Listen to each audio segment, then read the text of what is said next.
साथी हो, मैले आजको यो क्लास चाहिँ जो विद्यार्थीहरूले पहिले अब एमबिएस फर्स्ट सेमिस्टरको विद्यार्थीहरूले जुन कन्टेन्ट आफूले पढिसक्नुपर्ने थियो त्यो कन्टेन्टहरू पढिसक्नु भएको छैन र एकैचोटि यो क्लासमा बस्नु भएको छ भने ती विद्यार्थीहरूलाई मैले भनेका कुराहरू के हो जस्तो लाग्न सक्छ है।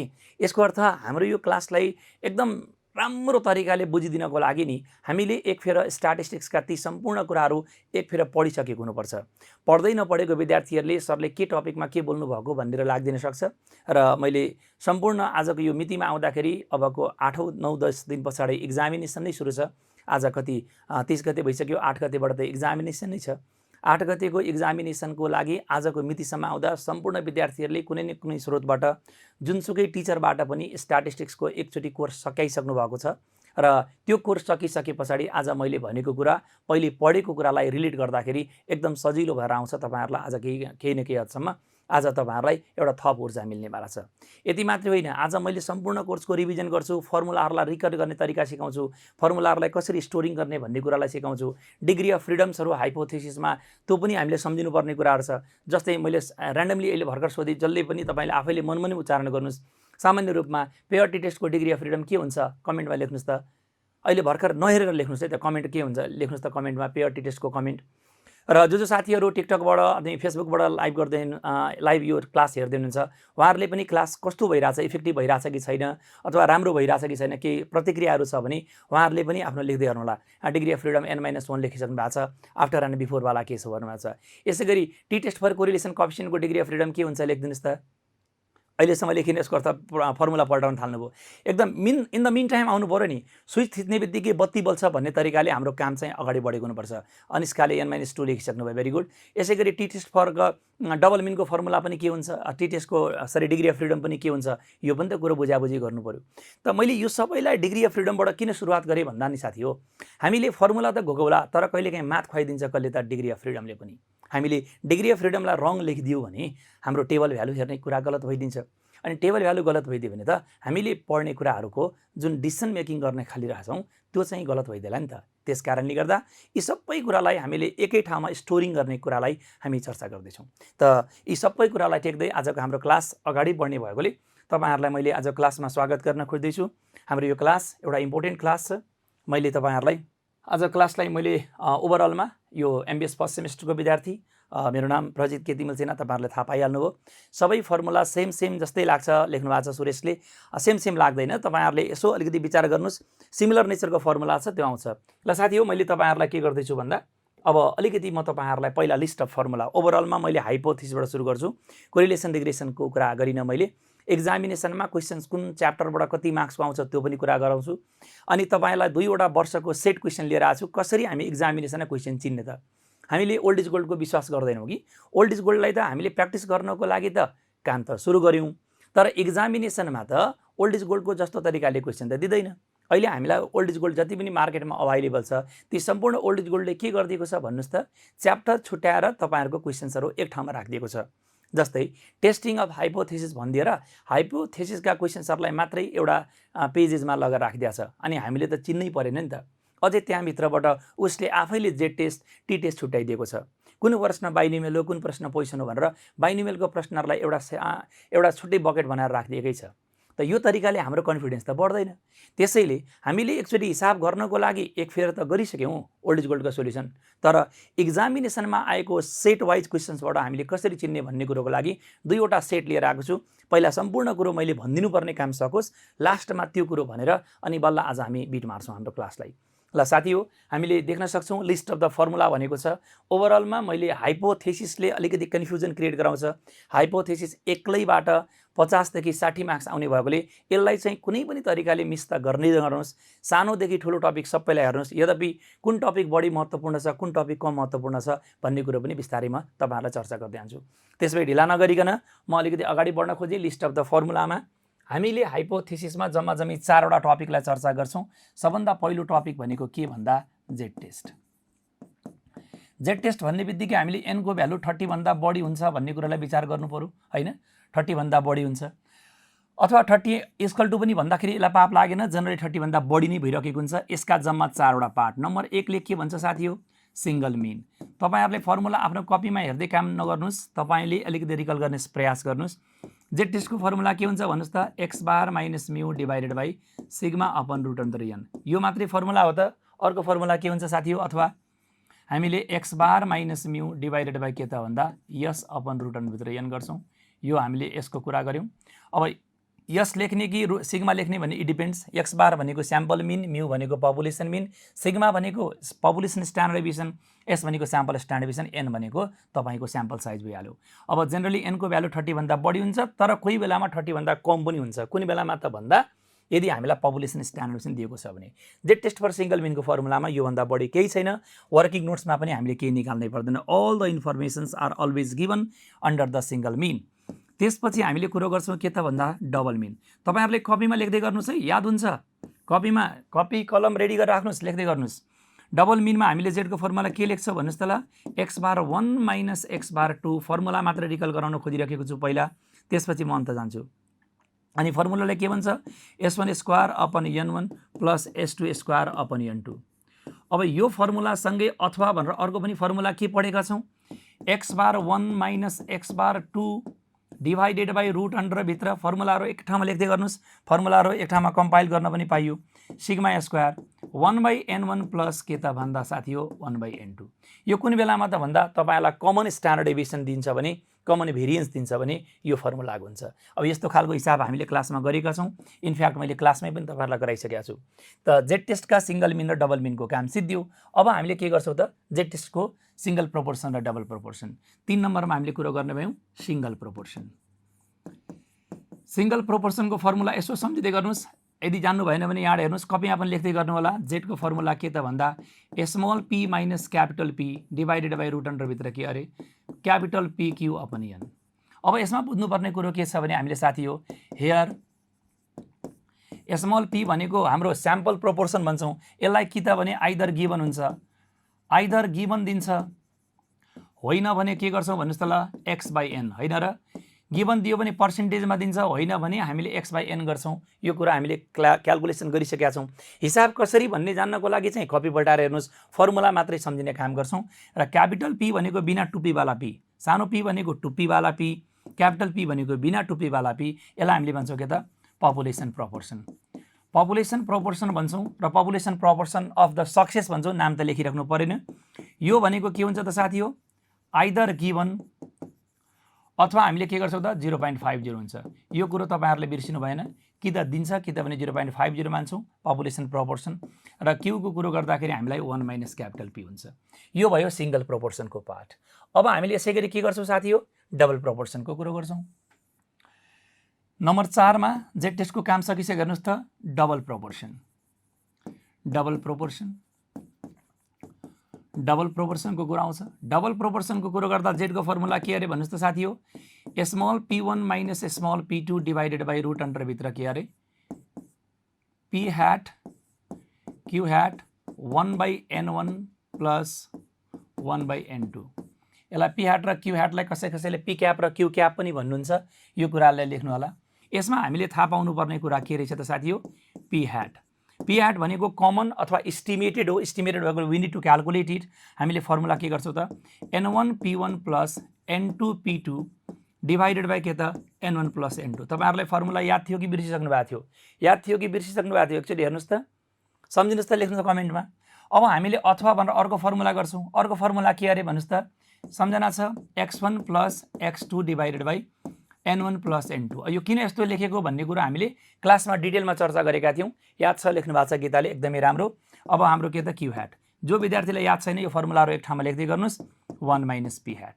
अब हिसाब कसरी गर्ने भन्ने कुरो त तपाईँहरूले कपी पल्टाएर गर्नुपर्छ। सबै हामीले गरिसकेका छौँ। र एकदमै बिर्सिन नहुने कुरा के भने जुनसुकै पार्टमा हामीले के भनेका छौँ त तल्लो पार्ट भनेको के हो त तल्लो पार्टलाई स्ट्यान्डर्ड एरर भनिन्छ। जुनसुकै टपिक हो है त तल्लो पार्टलाई के भनिन्छ र साथी हो स्ट्यान्डर्ड एरर भनिन्छ। यो कुरो तपाईँहरूले बिर्सिनु भएन। Denominator part is always known to be the standard error. अर्थात् डबल प्रोपोर्सनको स्ट्यान्डर्ड एरर भनेको के रहेछ यो रहेछ। सिंगल प्रोपोर्सनको स्ट्यान्डर्ड एरर के रहेछ यो रहेछ। डबल मिनको स्ट्यान्डर्ड एरर के रहेछ यसलाई भनौँ अथवा यसलाई भनौँ। र सिंगल मिनको स्ट्यान्डर्ड एरर भनेको either sigma by root under N अथवा S by root under N. Always denominator part is known to be the हाम्रो के त स्ट्यान्डर्ड एरर। अब सिंगल मिन हो भने standard error of the mean, double mean हो भने standard error of the differential mean. यो तरिकाले हामीले कुरालाई गर्छौँ। यसरी हामीले जेड टेस्टको फर्मुलालाई रिकल गऱ्यौँ। अब पालो के को त साथी हो, हामीले कुरा गर्छौँ अब टी टेस्टको फर्मुला पहिले लेखिसक्यौँ। टी टेस्टमा हामीले कुरा के गर्छौँ, जम्मा यसमा पनि 4 वटा टेस्ट छ। सबभन्दा पहिलो कुरो के त भन्नुहोस् त, सिंगल मिन। सिंगल मिनको फर्मुला के हुन्छ लेख्दै आउनुहोस् है तपाईँहरूले पनि। सिंगल मिनको फर्मुला के हुन्छ त, टी को फर्मुला जहिले पनि स्मल लेटर टी लेख्छौँ, x bar minus mu divided by root अन्डरभित्र capital S square upon N, अथवा x bar minus mu divided by root अन्डरभित्र स्मल एस स्क्वायर अपन के त एन माइनस 1। सम्झिने तरिका मैले तपाईँलाई सिकाएको छु नि। माथिको सानो छ भने तलको एनलाई पनि सानो गराउनुहोस्, माथिको एस स्क्वायर ठुलो छ भने तलको एनलाई सानो नगराउनुहोस्, जस्ताको त्यस्तै रहन दिनुहोस्।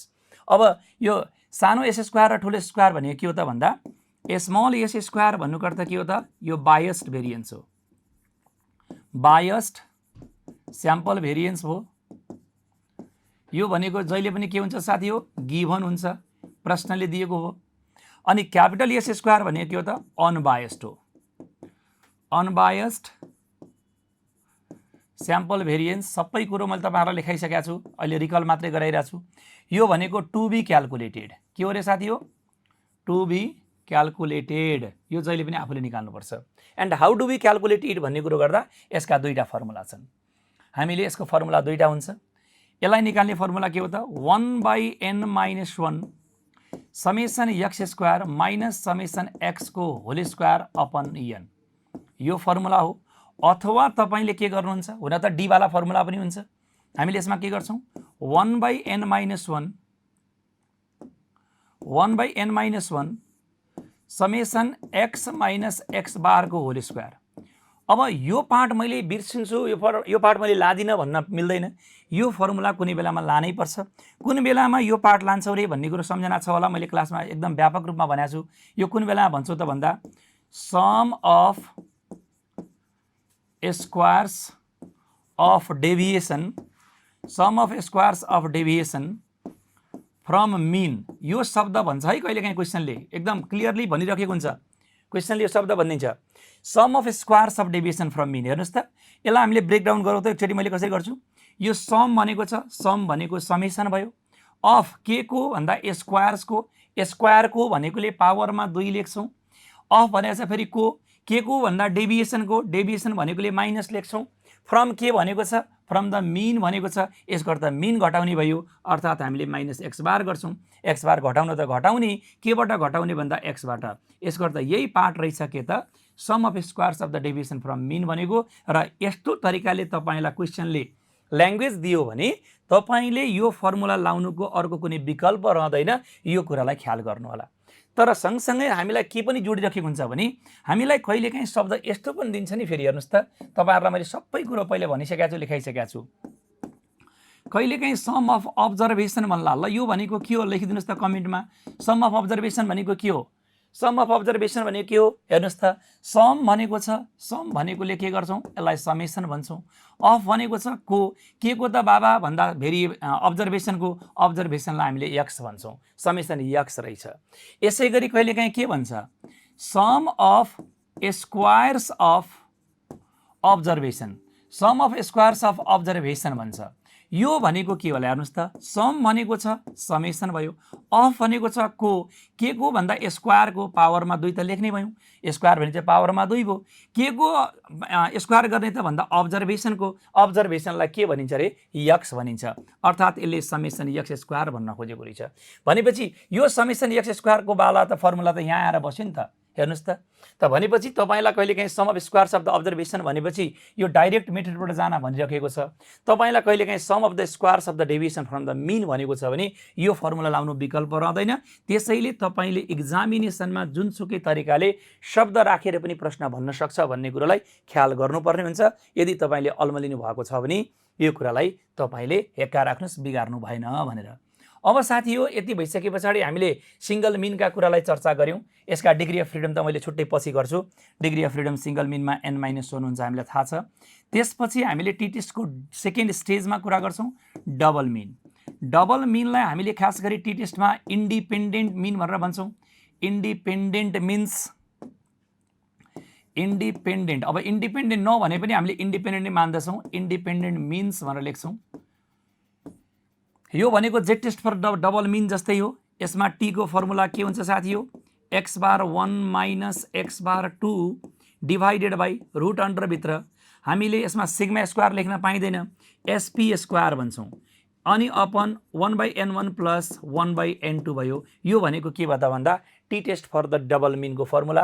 अब सबै कुरो त हामीलाई थाहा छ, x बार 1 पनि हामीले कि त दिन्छ कि त निकाल्छौं समेसन x/n गरेर। यसमा विचार गर्नुपर्ने कुरा के रहेछ भन्दा हामीलाई एसपी स्क्वायर। एसपी स्क्वायर भनेको के हो त, हामीलाई दुईवटै स्याम्पलको लागि कमनली युज भएको भेरिएन्स हो, अर्थात् हामीले एस्टिमेटेड भेरिएन्स भन्छौं। यसलाई निकाल्ने फर्मुला के छ भन्नुस् त, 1/n1 अलिकति n1 पनि अलिकति पातलो n1 भइदियो, 1/n1 प्लस n2 माइनस 2 अनि ब्राकेटमा summation x1 square minus summation x1 को whole square divided by n1। यसमा अब के को पार्ट जोड्ने भन्नुस् त मलाई, अर्को x2 को पार्ट जोडिदिने, summation x2 square minus summation x2 को होल स्क्वायर अपन n2। फर्मुलाहरु एउटै कपीमा लेख्दै गर्नुस् है मजाले। ओहो कति लामो फर्मुला भनेर आत्तिनु होला नि, हेर्नुस् त, यो भनेको x1 को प्रतिनिधिको कुरा गरेको छौं, यो भनेको x2 को प्रतिनिधिको कुरा गरेको छौं, अनि दुईटालाई एकै ठाउँमा जोडेपछि फर्मुला लामो हुँदैन त, त्यसकारणले गर्दा आत्तिनु पर्दैन, एउटै सिरालाई हामीले जोडेको छौं। अनि n1 बाट एउटा -1, n2 बाट अर्को -1, दुईटै -1 गरेर -2 भइगयो त, कति सजिलो छ। केही कुरालाई हामीले कुरा गर्छौं। अनि और भनेर हामीले अर्को फर्मुला पनि के पढ्छ भन्नुस् त, त्यो sum of the squares of the deviation from mean भन्ने शब्द भनेपछि हाम्रो अब यो फर्मुला कस्तो हुन्छ, 1/n1 प्लस n2 माइनस 2 ब्राकेटमा के थपिदिने रे, x1 र x2 को लागि डेभिएसन्स वाला कुरो त गर्छौं, summation x1 minus x bar 1 को whole square plus summation x2 minus x bar 2 को होल स्क्वायर। लु कमेन्टमा लेख्नुस् त, यो भर्खर लेखेको मैले फर्मुला जो छ नि, यो फर्मुला कुनै बेलामा आउँदो रहेछ रे मलाई भन्नुस् त, कमेन्टमा लेख्दै गर्नुस् साथी हो। कुनै बेलामा आउँछ, हाम्रो फेसबुकबाट हेर्नु भएको साथीहरुले पनि यसो कमेन्टमा लेख्दै गर्नुस् कुनै बेलामा आउँदो रहेछ भनेर। यति मिनेटको टाइमिङमा यो फर्मुला लागु हुन्छ भनेर तपाईले लेख्दै गर्नुस्, युट्युबमा पनि यसो कमेन्ट गर्दै गर्नु होला। यो कुनै बेलामा रे sum of the squares, sum of squares of deviation from mean. हेर्नुस् त, मिन भन्ने स्पेलिङ मेन्सन गरेकोले x बार जस्ता कुरा आयो, डेभिएसन भन्ने स्पेलिङ मेन्सन गरेकोले बिचमा माइनस आयो। हेर्नुस् त, अनि अब्जर्भेसन भनेको चाहिँ त x त आइहाल्यो, अनि दुईटालाई भएकोले एकचोटी x1 र अर्कोचोटी x2। सम्झिन कति सजिलो छ, विचार गर्नुस्।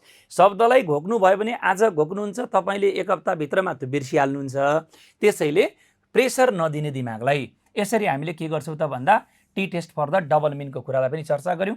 त्यसपछि साह्रै महत्त्वपूर्ण कुरो, एक्जामिनेसन लगभग यो क्वेशन त आउटै हो भने पनि हुन्छ, टी टेस्टको तेस्रो पार्ट जसलाई हामीले पेयर्ड टी टेस्ट भन्छौं। के भन्छौं रे साथी हो, एक्जामिनेसनमा यो प्रश्न त लगभग आउट जस्तै छ, तर यसपालि आउँछ कि आउँदैन भन्ने कुरोलाई तपाईले आशंका गर्नु पर्दैन। आए पनि नआए पनि बवाल पढ्नुस् यो क्वेशनलाई। हाम्रो टी टेस्टको फर्मुला हामीले के गर्छौं त भन्दाखेरि हामीले साथी हो, टी को फर्मुला याद छ कि छैन भन्नुस् त, D bar divided by root under भित्र यस स्क्वायर अपन n, अथवा कतिको सम्झना छ, 2-4 जना विद्यार्थीलाई त याद होला, नभए विचार गर्नुस् है कति अप्ठ्यारोमा पर्नु भएको रहेछ तपाईहरु। डी बार को फर्मुला अर्को के हुन्छ त साथी हो, सानो एस स्क्वायर अपन n -1। अब यो सानो एस स्क्वायर भनेको के हो त, क्वेशनले दिएको याद छ भने त कति राम्रो याद छ, लेख्नु भएको छ उत्तम भाइले, एकदम राम्रो। भने पछाडी अब हामीले यहाँबाट कुरा गर्छौं के त भन्दा हेयर अथवा वेयर जे लेखे पनि भो। डी बार भनेको के हो त, समेसन डी अपन n, किनकि यो डिफरेन्शियल स्टडी हो। अनि हाम्रो के भयो त, यस स्क्वायर हामीले कसरी निकाल्छौं त, यो डी मै अध्ययन भएकोले समेसन 1/n-1 अनि हामीले ब्राकेटमा summation D square minus summation D को होल स्क्वायर अपन n गर्छौं। n1 किन गर्नु परेको होला, एउटै मात्रै हुन्छ होइन त, n मात्रै गर्छौं। अथवा अर्को फर्मुला के हुन सक्छ भन्नुस् त साथी हो, अर्को फर्मुला के हुन सक्छ रे, 1/n-1 summation d minus d बारको होल स्क्वायर। यो दुईवटा डिफ्रेन्ट टाइम पिरियडमा अध्ययन गर्नको लागि छ। Same set of sample should be treated twice on the same subject matter भनेपछि त्यसलाई पेयर टी टेस्ट भन्छौँ र यही हो हाम्रो डिपेन्डेन्ट मिन्स। यसलाई नै हामीले के भन्छौँ त साथी हो, डिपेन्डेन्ट मिन्स भन्छौँ। यसको पेयर टी टेस्टमा डिग्री अफ फ्रिडम के हुन्छ भन्ने कुरो पछि हामीले चर्चा गरिहाल्छौँ। कस्तो मिठो कुरा छ। अब हामीले पेयर टी टेस्टको कुरा गरिसके पछाडि हामीलाई टी टेस्टको सबै कुरा सक्यो त, एउटा अझै बाँकी छ। त्यो बाँकी अब एक्जामिनेसनमा त्यति धेरै सोधिराखेको त छैन, तर पनि हाइपोथेसिसमा कुनै टपिकलाई अन्डर एस्टिमेट नगर्ने हामीले कोरिलेसन कोएफिसिएन्टको टेस्ट गर्छौँ। कोरिलेसन कोएफिसिएन्टमा हामीले कुरा के गर्छौँ त भन्ने कुरो गर्दा हाम्रो टीको फर्मुला के हुन्छ त, r divided by 1 minus r square into root अन्डरभित्र के त n-2। यसरी हामीले फर्मुला निकाल्छौँ। यो पनि कोरिलेसन कोएफिसिएन्टको फर्मुला छ, हामीले ख्याल गर्छौँ यो कुरालाई। यसलाई हामीले कुरा निकाल्छौँ त यो फर्मुलालाई हामीले कुरा गर्दाखेरि r भनेको हाम्रो स्याम्पल कोरिलेसन कोएफिसिएन्ट हो। यो फर्मुलाहरू हामीले हेरिसके पछाडि टी टेस्टमा जम्मी पढ्ने फर्मुलाहरू यति मात्रै हो। यसको हिसाब कसरी गर्ने भन्ने कुरोको लागि कपी नै पल्टाएर हेर्नुपर्ने भयो। मैले त आज सबै अहिलेसम्म जतिवटा क्लासमा हामीले पढेका फर्मुलाहरूलाई मात्रै एकै ठाउँमा एउटै मञ्चबाट भन्ने प्रयास मात्रै गरेको हो। अनि तपाईँहरूलाई एकचोटि फर्मुलालाई अझै घरमा लेखिदिनु होला, भोलितिर पर्सितिर तपाईँले कुरो विचार गरिहाल्नुहुन्छ। र अर्को एउटा ध्यान दिनुपर्ने कुरो के छ भने अक्सर विद्यार्थीले मलाई सोध्नुहुन्छ, सर यो पेयर टी टेस्टमा वान टेल र टू टेल छुट्याउने कुरा त आयो, लेफ्ट र राइट कसरी छुट्याउने भन्ने कुरो हुन्छ। पेयर टी टेस्टमा हामीले डी बारको कुरा गर्दा नि साथी हो, डी इक्वल टू हामीले के गरेको हुन्छौँ, आफ्टर माइनस बिफोर गरेको हुन्छौँ। आफ्टर माइनस बिफोर हामीले यसलाई वाई माइनस एक्स गरेका हुन्छौँ। कतै कतै कुनै बुकमा एक्स माइनस वाई पनि गरेको पाइन्छ, त्यो रङ होइन। हामीले जहिले पनि के गर्छौँ त, नयाँबाट पुराउन घटाएर हामीले काम गर्छौँ। र यस्तो तरिकाले जानुहुन्छ भने मैले तपाईँहरूलाई जहिले पनि एउटै कुरो भनेको छु, चाहे त्यो पेयर टी टेस्ट होस् अथवा जेड टेस्टको कुनै पार्ट होस् अथवा अरू नै कुनै टेस्ट, यदि वान टेल भित्रको लेफ्ट र राइट छुट्याउने क्रममा छौँ भने एन्सर माइनसमा आउनेवाला छ भने तपाईँको त्यो प्रश्न लेफ्ट हेल्ड हुन्छ, एन्सर प्लसमा आउनेवाला छ भने त्यो प्रश्न जहिले पनि राइट हेल्ड हुन्छ। यसलाई हामीले फिगरबाट पनि बुझ्न सक्छौँ। कतिपय विद्यार्थीहरूले आज पहिलोचोटि मेरो क्लासमा बस्नुभएको छ सायद लाइभ मार्फतबाट, हेर्नुहोस् त एकदम लजिकल हामीले बुझ्न सक्छौँ। एउटा नर्मल कर्वको एरियालाई चर्चा गर्दाखेरि क्रिटिकल रिजन यो लेफ्ट ह्यान्ड साइड हो र यो राइट ह्यान्ड साइड हो। लेफ्ट ह्यान्ड साइडमा माइनस इन्फिनिटिभ र राइट ह्यान्ड साइडमा के हुन्छ, प्लस इन्फिनिटिभ। यसको अर्थ लेफ्ट ह्यान्ड साइड भनेकै माइनस इन्फिनिटिभको जोन हो भने जसको एन्सर माइनसमा आउँछ त्यो लेफ्ट हेल्ड भयो, जसको एन्सर प्लसमा आउँछ त्यो राइट हेल्ड भयो। कुनै बेलामा यदि हामीसँग प्रश्न वान टेल्ड हो भने, अब क्वेसन टू टेल्ड हो भने त लेफ्ट राइटको कुरो गर्नै पर्दैन। यही मान्यताबाट तपाईँ अग्रसर हुँदै गर्दा तपाईको टीको एन्सर माइनसमा आउँछ कि प्लसमा आउँछ भन्ने कुरो कसले भन्दो रहेछ, डी बारले भन्दो रहेछ। यसको अर्थ यदि डी बार तपाईँको पोजिटिभ छ भने तपाईँको एन्सर राइट हेल्ड हुन्छ वान टेल भित्रको, डी बार नेगेटिभ आयो भने तपाईँको हाम्रो एन्सर चाहिँ पक्कै पनि लेफ्ट हेल्ड हुन्छ। त यसरी हामीले छुट्याउन सक्छौँ। अरू पार्टमा पनि त्यही हो, जेड टेस्टमा पनि कुरो त्यही हो। वान टेल भित्रका कुराहरूलाई हामीले यसरी चर्चा गर्छौँ। यसरी हामीले 8वटा फर्मुला हामीले सम्झिसक्यौँ। के पढ्यो हेर्नुहोस् त, जेड टेस्ट फर सिङ्गल मिनको फर्मुला पढ्यौँ, अनि डबल मिनको कुरा गऱ्यौँ, अनि त्यसै गरी हाम्रो सिङ्गल प्रोपोर्सनको कुरो गऱ्यौँ, डबल प्रोपोर्सनको कुरो गऱ्यौँ। अनि जेड टेस्टमा मिन र प्रोपोर्सनको कुरो हुँदा कसरी मिन हो र कसरी प्रोपोर्सन हो छुट्याउने, यो पनि त तरिका हामीले सेयर गरेका छौँ। त्यो कुरो पनि मैले एकछिनपछि चर्चा गर्छु, तपाईँलाई सबै कुरो रिभिजन गराउँछु मैले। अहिले हामी के गर्दैछौँ, अब हामी जाँदैछौँ एफ टेस्टमा। कहाँ जाँदैछौँ साथी हो, अब जाँदैछौँ हामी एफ टेस्टमा। एफ टेस्टको कुरा गर्दा यसमा पनि एनको भ्यालु लेस देन 30 नै हुन्छ है त। यसमा पनि लेस देन इक्वल्स टु 30 नै भइरहेको हुन्छ। अनि टी टेस्टमा पनि लेस देन 30, यसमा पनि लेस देन 30 हुन्छ। कसरी थाहा पाउने त यो टी हो र एफ हो भन्ने कुरो गर्दा यसका दुईटा पार्ट छन्। पहिलो पार्टमा हामीले के भन्छ त भन्दा भेरिएन्स रेसियो टेस्ट। एफ टेस्टको पहिलो प्रकार भने के रहेछ, भेरिएन्स रेसियो टेस्ट। यहाँबाट एक्जामिनेसनमा क्वेसन आउने सम्भावना अलिकति कम छ, किनकि एफ टेस्टबाट एउटा एनोभा क्वेसन केस स्टडीमा आइहाल्छ। अनि एउटा केस स्टडीमा आइसके पछाडि फेरि ग्रुप बीमा पनि एफै टेस्ट हाल्दैन, किनकि अरू टेस्टहरू धेरै छन् पढ्नुपर्ने। त्यसैले एउटै च्याप्टरबाट दुईवटा क्वेसन हाल्नु नपरोस् भनेर जेनरली एफ टेस्टको यो टपिक चाहिँ अलिक अन्डर द डक भइरहेको हुन्छ। यसलाई चाहिँ अलिकति ओझेलमा पारिएको छ। तर पनि हामीलाई त्यसरी एउटा एनोभा क्वेसन आइसक्यो अर्को क्वेसन आउन हुँदैन भनेर कहीँ संविधानमा लेखेको छैन। रेडी चाहिँ भएर बस्नुहोस्। अलिकति यसको सम्भावना चाहिँ कम छ। सेमिस्टर प्रणालीमा यसको क्वेसन अहिलेसम्म सोधेको पाइएको छैन। एनुअलमा चाहिँ सोध्ने गर्दथ्यो, किनकि एनुअलमा हाम्रो केस स्टडी एनोभाबाट नआउन पनि सक्थ्यो किनकि 10 मार्क्समा छुट्टै सोध्न सक्थ्यो। अहिले तपाईहरुलाई एनोभा बाहेक अर्को क्वेसन सोध्नै मिल्दैन, सजिलो छ त्यो कुराहरू बुझ्नलाई। अनि एफको फर्मुला हामीले के गरेका छौँ त साथीहरु? ग्रेटर भेरिएन्स, सम्झना छ कि छैन? सम्झनुस् त। Greater variance divided by smaller variance. ठुलाले सानालाई थिच्छन् भन्ने मैले डाइलेक्ट भनेको थिएँ, याद छ तपाईहरुलाई? ठुलाले सानालाई थिच्छन्, याद छ एफ टेस्टमा? अनि यो कुरालाई हामीले कुरा गर्दाखेरि हामीले के भन्न सक्छौँ त्यसको अर्को लजिकल वेबाट? If s1 square is greater than s2 square भयो भने अब एफको फर्मुला के होला? को ठुलो छ त? s1 स्क्वायर ठुलो छ, त्यसमै s1 square upon s2 square हुने भयो। यसै गरी मजाले याद छ, सर लेख्नु भएको छ गीताले, कति राम्रो। यसमै if s2 square is greater then s1 square भयो भने के हुन्छ? ल मलाई भनिदिनुस् त साथीहरु, एफको फर्मुला के हुन्छ? s2 स्क्वायर अपन के त? हाम्रो s1 स्क्वायर। अनि एफ टेस्टदेखि हाम्रो यो भेरिएन्सको कुरो भएकोले यसमा लेफ्ट राइटको कुरो हुँदैन, वन टेल टू टेलको कुरा हुँदैन। अब हामीले यसरी कुरा गरिसकेपछि यसको डिग्री अफ फ्रिडमको कुरा पनि छुट्टै छ। डिग्री अफ फ्रिडमको कुरालाई मैले तपाईहरुलाई याद छ होला, पढाउने बेलामा मैले एउटा डाइलेक्ट भनेको थिएँ, हम जहाँ से खडे होते वहाँ से लाइन सुरु होता है भनेको थिएँ नि मैले। यसको अर्थ जसको प्रतिनिधि भेरिएन्स ठुलो छ त्यसको हाम्रो एनलाई अगाडि राख्छौँ। डिग्री अफ फ्रिडम हामीले छुट्टै अर्को सेसनमा चर्चा गर्छौँ। पहिला फर्मुला मात्रै हेर्न खोजिरहेका छौँ। अब यो s1 स्क्वायर s2 स्क्वायर कसरी निकाल्ने त? हामीलाई s1 स्क्वायर s2 स्क्वायर निकाल्नको लागि यो यसलाई हामीले भन्छौँ क्याल्कुलेसन अफ अनबायस्ड, है त, अनबायस्ड स्याम्पल भेरिएन्स। यो हामीले निकाल्नुपर्छ। हुन त तपाईहरुलाई एक्जामिनेसनमा यो आउने सम्भावना कम छ, तर यसलाई इम्पोसिबल चाहिँ नभनौँ है। यसको दुईटा कन्डिसन छ, सम्झना छ कि छैन तपाईहरुलाई? कन्डिसन आइले के भन्छ? If small s1 square and small s2 square are given, यो गिभन दियो भने, है त, यो दियो भने हामीले यसमा s1 स्क्वायर इक्वल टु के गर्ने? n1 s1 square divided by n1 minus 1। यसै गरी s2 स्क्वायर गर्दा के गर्छौँ त? n2 s2 square divided by n2 minus 1। अब यही कुरो हामीले अघि नै sp स्क्वायर निकाल्ने बेला फर्मुला अघि नै मैले मिस गरेको थिएँ।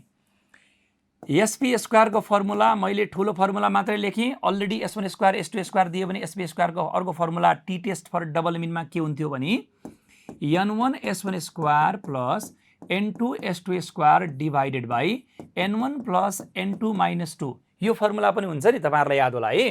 अब यही फर्मुलालाई अलिकति अर्को तरिकाले लेख्ने भने के हुन्छ हेर्नुस् त?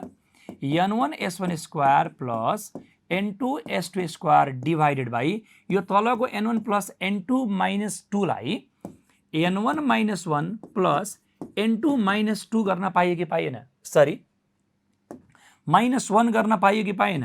किनकि यो माइनस 1 गरेर पछि गएर माइनस 2 भएको त हो नि। अब तपाईले यसलाई यसो विचार गर्नुस् त, यो ढिक्कालाई मैले छुट्याइदिएँ, यसलाई पनि मैले छुट्याइदिएँ। यसलाई छुट्याए पनि यो s1 स्क्वायर भयो कि भएन? यसलाई छुट्याएपछि यो s2 स्क्वायर भयो कि भएन? हामीले दुईटालाई मर्ज गर्यो भने त्यसले पपुलेसनलाई रिप्रेजेन्ट गर्यो, sp स्क्वायर भइदियो T test for double independent मिन्सको लागि। तर जब तपाईँ भेरिएन्सको कुरो गर्नुहुन्छ, भेरिएन्स रेसियोको कुरो गर्नुहुन्छ, रेसियो भनेको त एउटा भेरिएन्सलाई अर्को भेरिएन्सले भाग गर्ने कुरो हो नि त। अनि एउटालाई अर्कोले भाग गर्नको लागि त दुईवटा भेरिएन्सलाई छुट्याउनु परेन र? त्यसो यही फर्मुलाबाट ब्रेक भएको कुरालाई हामीले काम गर्दै यस्तो नयाँ फर्मुला हेर्यौँ। लौ न, स्ट्याट त फर्मुलाको भण्डार रहेछ, सबै कति धेरै फर्मुला भनेर तपाईहरु आत्तिनुहुन्छ भने अल्मली नै भयो त्यो। त्यसैले हेर्नुस् त, पुरानै फर्मुलालाई ब्रेक गरेको त रहेछ नि। यो कुन बेलामा हो भन्दा हामीलाई प्रश्न आफैले s1 स्क्वायर s2 स्क्वायर दिएको छ भने अनि प्रश्नले दिएको यसलाई सानो यस भनिन्छ। यसलाई सम्झिने तरिका मैले के सिकाएको छु त? कसलाई सानो भन्ने र कसलाई ठुलो भन्ने कुरो मनमा कन्फ्युजन आयो भने मनमा एउटा प्रश्न तिर्स्याउने, अर्काले दिएर कहिले पुग्छ र? अनि मनमा एउटा तरङ्ग आउँछ, पुग्दैन भनेर। त्यो नपुग्नु भनेको के हो त? सानो s1 हो। यसको अर्थ क्वेसनले दिएको भेरिएन्स जो छ त्यो सानो भयो, अर्काले हो नि त। एक दिन पुग्ला, 2 दिन पुग्ला, जिन्दगी त पुग्दैन। त यो भनेको के रहेछ साथी हो? तपाईलाई प्रश्नले दिएको कन्डिसन 2। अब कन्डिसन 2 ले के भन्छ? इफ र डाटा इज गिभन, इफ र डाटा इज गिभन, र डाटा गिभन दिए भने के हुन्छ त? र डाटा गिभन दियो भने तपाईको यस square s1 square equal to के हुन्छ 1/n1 - 1 summation x1 square minus summation x1 को होल स्क्वायर अपन n1। अनि यही कुरालाई जोडेका थियौँ हामीले sp स्क्वायरमा, अहिले टुक्र्याउनु पर्यो। अनि यसै गरी हामीले के गर्छौँ त s2 स्क्वायर पनि आफै निकाल्छौँ नि त। 1 को ठाउँमा सबैतिर 2 राखिदिनुस्, सेम तरिकाले हाम्रो s2 स्क्वायर आइहाल्छ।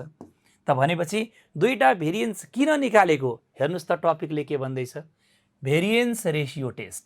हामीले एउटा भेरिएन्सलाई अर्को भेरिएन्सले भाग गरेपछि बल्ल त्यसले रेशियोको रूप लिन्छ। त यो भनेको एफ टेस्ट भित्र चाहिने कुराहरू हामीले टी टेस्टमा प्रयोग गरेकै फर्मुलालाई हामीले रियुज गर्दै यसमा चाहिँ भेरिएन्स रेशियो टेस्ट निकाल्छौँ। अब कसरी चिन्ने त भेरिएन्स रेशियो टेस्ट भन्ने कुरो गर्दा यसको टिप्स मैले एकछिनपछि भन्नेवाला छु। अहिले त म खाली फर्मुला मात्रै रिकल गराएको नि। How do we recognize this question is about T test and this question is about F test भन्ने कुरो त एकछिनपछिको टिप्सबाट ट्रिक्सको सेसन आउँदैछ, त्यहाँ चर्चा गरौँला हाउ डु वी लोकेट भनेर। अहिले खालि फर्मुलालाई मात्र रिकल गरौँ न। यसपछि हामीले अर्को कुरा गर्छौँ ध्यान टेडान गरेर, सबभन्दा महत्त्वपूर्ण पार्ट द हिरो एनोभा। एनोभा भनेको एफ टेस्टकै पार्ट हो है साथी हो। हामीले अर्को पार्ट के गर्छौँ एफ टेस्टको दोस्रो प्रकार ANOVA। एनोभाको जहिले पनि क्यापिटल लेटरमा लेखिन्छ। किन यस्तो भएको भन्दा एएन भनेको एनालाइसिस हो, एएन भनेको के हो रे एनालाइसिस, ओ भनेको अफ हो, अनि VA भनेको के हो त भेरिएन्स हो, एनालाइसिस अफ भेरिएन्स, जसलाई एनोभा भनिन्छ सर्टकटमा। यहाँबाट एक्जामिनेसन थपक्कै केस स्टडी आउँछ, केस स्टडी आउँछ र यो भनेको 15 मार्क्सको लागि हो। तपाईहरुलाई एक्जाममा प्रश्न आउँछ कि आउँदैन भन्ने भएन, दैवले रोक्दैनन्, ग्यारेन्टी छ। त्यसमै केस स्टडीको लागि 15 मार्क्समा तपाईलाई खास गरी दुईटा हुन्छ एनोभा, एउटा हुन्छ 1 वे, अर्को हुन्छ के त 2 वे। यो 1 वे र 2 वे को कुरा गर्दाखेरि साथी हो हामीले व्यापक रूपमा बुझेको छौं कि त रोलाई मात्रै कि त कोलमलाई मात्रै सोध्यो भने 1 वे, अनि रो र कोलम दुईटैको बारेमा कुरो गर्यो भने 2 वे। यसमा हामीले अरु केही गर्नु पर्दैन, जम्मा जम्मी हामीले के गर्छौं त भन्दा एउटा कम्प्युटेसन टेबल बनाउँछौं र हरेक चोटीमा तपाईले 7 वटा वर्किङ नोट गर्नुपर्छ। 1 2 3 4 5 6 7। अनि तपाईहरुलाई कनेक्टिभिटी मैले के सिकाएको छु, 1 र 2 लाई एउटा बक्सले बक्स्याउने, 3 लाई छुट्टै गोल्याउने, 4 5 6 लाई एउटा बक्सले बक्स्याउने, 7 लाई फेरि गोल्याउने। कनेक्टिभिटीको कुरो जोडौं, 1 र 2 मिलेर 3 बन्छ, 1 र 2 बाट 3, 3 ले 4 लाई, 3 ले 5 लाई, 3 ले 6 लाई हान्छ, अनि 4 5 6 मिलेर 7 बन्छ। त यो 7 वटा वर्किङ नोट जहिले पनि हामीले 1 वे 2 वे एनोभामा गर्छौं। 1 वे भयो भने एउटा घट्छ, 6 वटा वर्किङ नोट हुन्छ। अनि यसलाई टेकेर बल्ल हामीले एनोभा टेबल बनाउँछौं। के बनाउँछौं त साथी हो, एनोभा टेबल। एनोभा टेबल भनेको हिसाबमै गरेर तपाईले गर्नुहुन्छ, त्यो कुरा तपाईहरुले बुझिहाल्नुहुन्छ। एनोभा टेबलमा जम्मा 5 वटा कोलम हुन्छ। जम्मा कतिवटा कोलम हुन्छ रे, 5 वटा। एउटा हुन्छ सोर्सेस, अर्को हुन्छ के त भन्दा यस सम अफ स्क्वायर, अर्को हुन्छ डिग्री अफ फ्रिडम, अर्को हुन्छ mean sum of square MS, र लास्टमा एउटा के गर्छौ त एफ रेशियो हैन त। अब यसलाई सम्झिने तरिका के गरेको छु भन्नुस् त ल। यसको सम्झिने तरिका के रहेछ त भन्दा एउटा कोलमको नाम हामीले राख्छौं के त, यसको पहिलो कोलमको नाम ए, अर्कोको नाम बी, अर्कोको नाम सी र यो डी। डी इक्वल टु के गर्छौं बी भागा सी, अनि लास्टको यो भनेको ई भयो। अनि सोर्सेस अफ भेरिएसनमा भिन्नताका स्रोतहरू हामीले के गर्छौं त, सबभन्दा पहिले हामीले कुरा गर्छौं ड्यू टु रो भनेर, अर्कोले के भन्छ ड्यू टु कोलम भनेर। सम्झिने तरिका है त साथी, हेर्नुस्। अनि अर्कोले के भन्छ ड्यू टु हाम्रो एरर भनेर। अनि यति भइसकेपछि तलपट्टि हामीले के गर्छौं त टोटल भनेर निकाल्छौं। मैले एकदम रफली गरेको नि यो, अहिले तपाईले टेबल बिर्सिनु भयो कि भनेर मैले रिकल गराइदिएको मात्रै हो। अब हेर्नुस् त कस्तो रमाइलो पार्ट छ यहाँनिर। यस के को कारणले गर्दा रे, आर को कारणले गर्दा यसलाई एसएसआर भनिन्छ। यो तपाईले माथि 7 वटा वर्किङ नोटको चौथो नम्बरमा गरिसक्नु भएको हुन्छ है त, अनि सरी 5औं नम्बरमा गर्नु भएको हुन्छ। यस के को कारणले गर्दा रे, कोलमको कारणले गर्दा यसलाई एसएससी भन्छौं। यो पनि हामीले निकालिसकेको हुन्छौं। अनि यस के गर्छौं ई निकाल्छौं। हेर्नुस् त यस एररको कारणले गर्दा यसलाई एसएसई भनिन्छ। यो पनि हामीले निकालिसकेको हुन्छ 6औं नम्बरमा, 7औं नम्बरमा। अनि फेरि यस के को कारणले गर्दा रे, टोटलको कारणले गर्दा, जसलाई हामीले एसएसटी भन्छौं, यो पनि हामीले 4औं नम्बरमा निकालिसकेको हुन्छौं एसएसटी। फर्मुलाहरू छुट्टै छन्। अनि डिग्री अफ फ्रिडमको कुरा गर्दा जहिले पनि पहिला तलको n-1 लाई फिल अप गर्ने। यो n लाई अझै क्यापिटल लेखेको राम्रो साथी हो। यो n लाई जहिले पनि क्यापिटल लेखेको राम्रो, n-1 गर्नु होला। तपाईले n भनेको वर्किङ नोट नम्बर 2 मा निकाल्नु भएको हुन्छ। यो वर्किङ नोट 2 मा n निकालेको हुन्छ। यो n बाट 1 घटाउनु होला, यो आउँछ। रो को लागि के गर्नु होला? रो को लागि गर्नु होला r-1, जतिवटा रो छ -1 गर्नु होला। कोलमको लागि के गर्नुपर्छ? c-1। अनि जिन्दगीमा नपुगेको जति सबै कसले दिन्छ भन्दा ब्यालेन्सिङ फिगर BF ले दिन्छ। जब जब जिन्दगीमा एरर हुन्छ तब BF लाई सम्झिनु। नपुगे जति सबै कसले दिन्छ भने BF ले दिन्छ। अनि यो दुईटालाई मल्टिप्लाई गरेपछि यसको नतिजा यहाँनिर आउँछ। त डिग्री अफ फ्रिडम तपाईले हिसाबमा अझै राम्रोसँग बुझ्नु होला। मैले यो हिसाब गरेकै होइन, मैले अघि नै भनेको थिएँ। यदि पहिलोचोटि यो क्लासमा कोही बस्नु भएको छ भने, अगाडिका रिभिजन्सहरू गरिसक्नु भएको छैन भने आजको क्लास अलिकति कम बुझ्न सक्नुहुन्छ है। सर एक्जाममा नि वर्किङ नोट लेखेर गर्ने हो, लौन नि लेखेन भने त तिम्रो कसरी पो बन्छ नानी? 15 मार्क्सको कुरो हो त राजा, एकदमै लेख्नुपर्छ। ल अब साथी हो MS, ल हेर्नुहोस् त फेरि MS के को कारणले गर्दा रे? R को कारणले गर्दा यो MSR हुन्छ। फर्मुलाले के भन्छ? B को भ्यालु डिभाइडेड C को भ्यालु। यहाँको भ्यालुलाई यो भ्यालुले भाग गरिदिनु, तिम्रो यहाँ आइहाल्छ। अनि फेरि के हुन्छ त? MS के हुन्छ त? R हुन्छ, सरी MSC हुन्छ त। अब MSC हुन्छ। अनि यहाँ के हुन्छ त? MSE हुन्छ। यो कोलमलाई जोड्नु पर्दैन है, तपाईहरुलाई जोड्नु पर्दैन।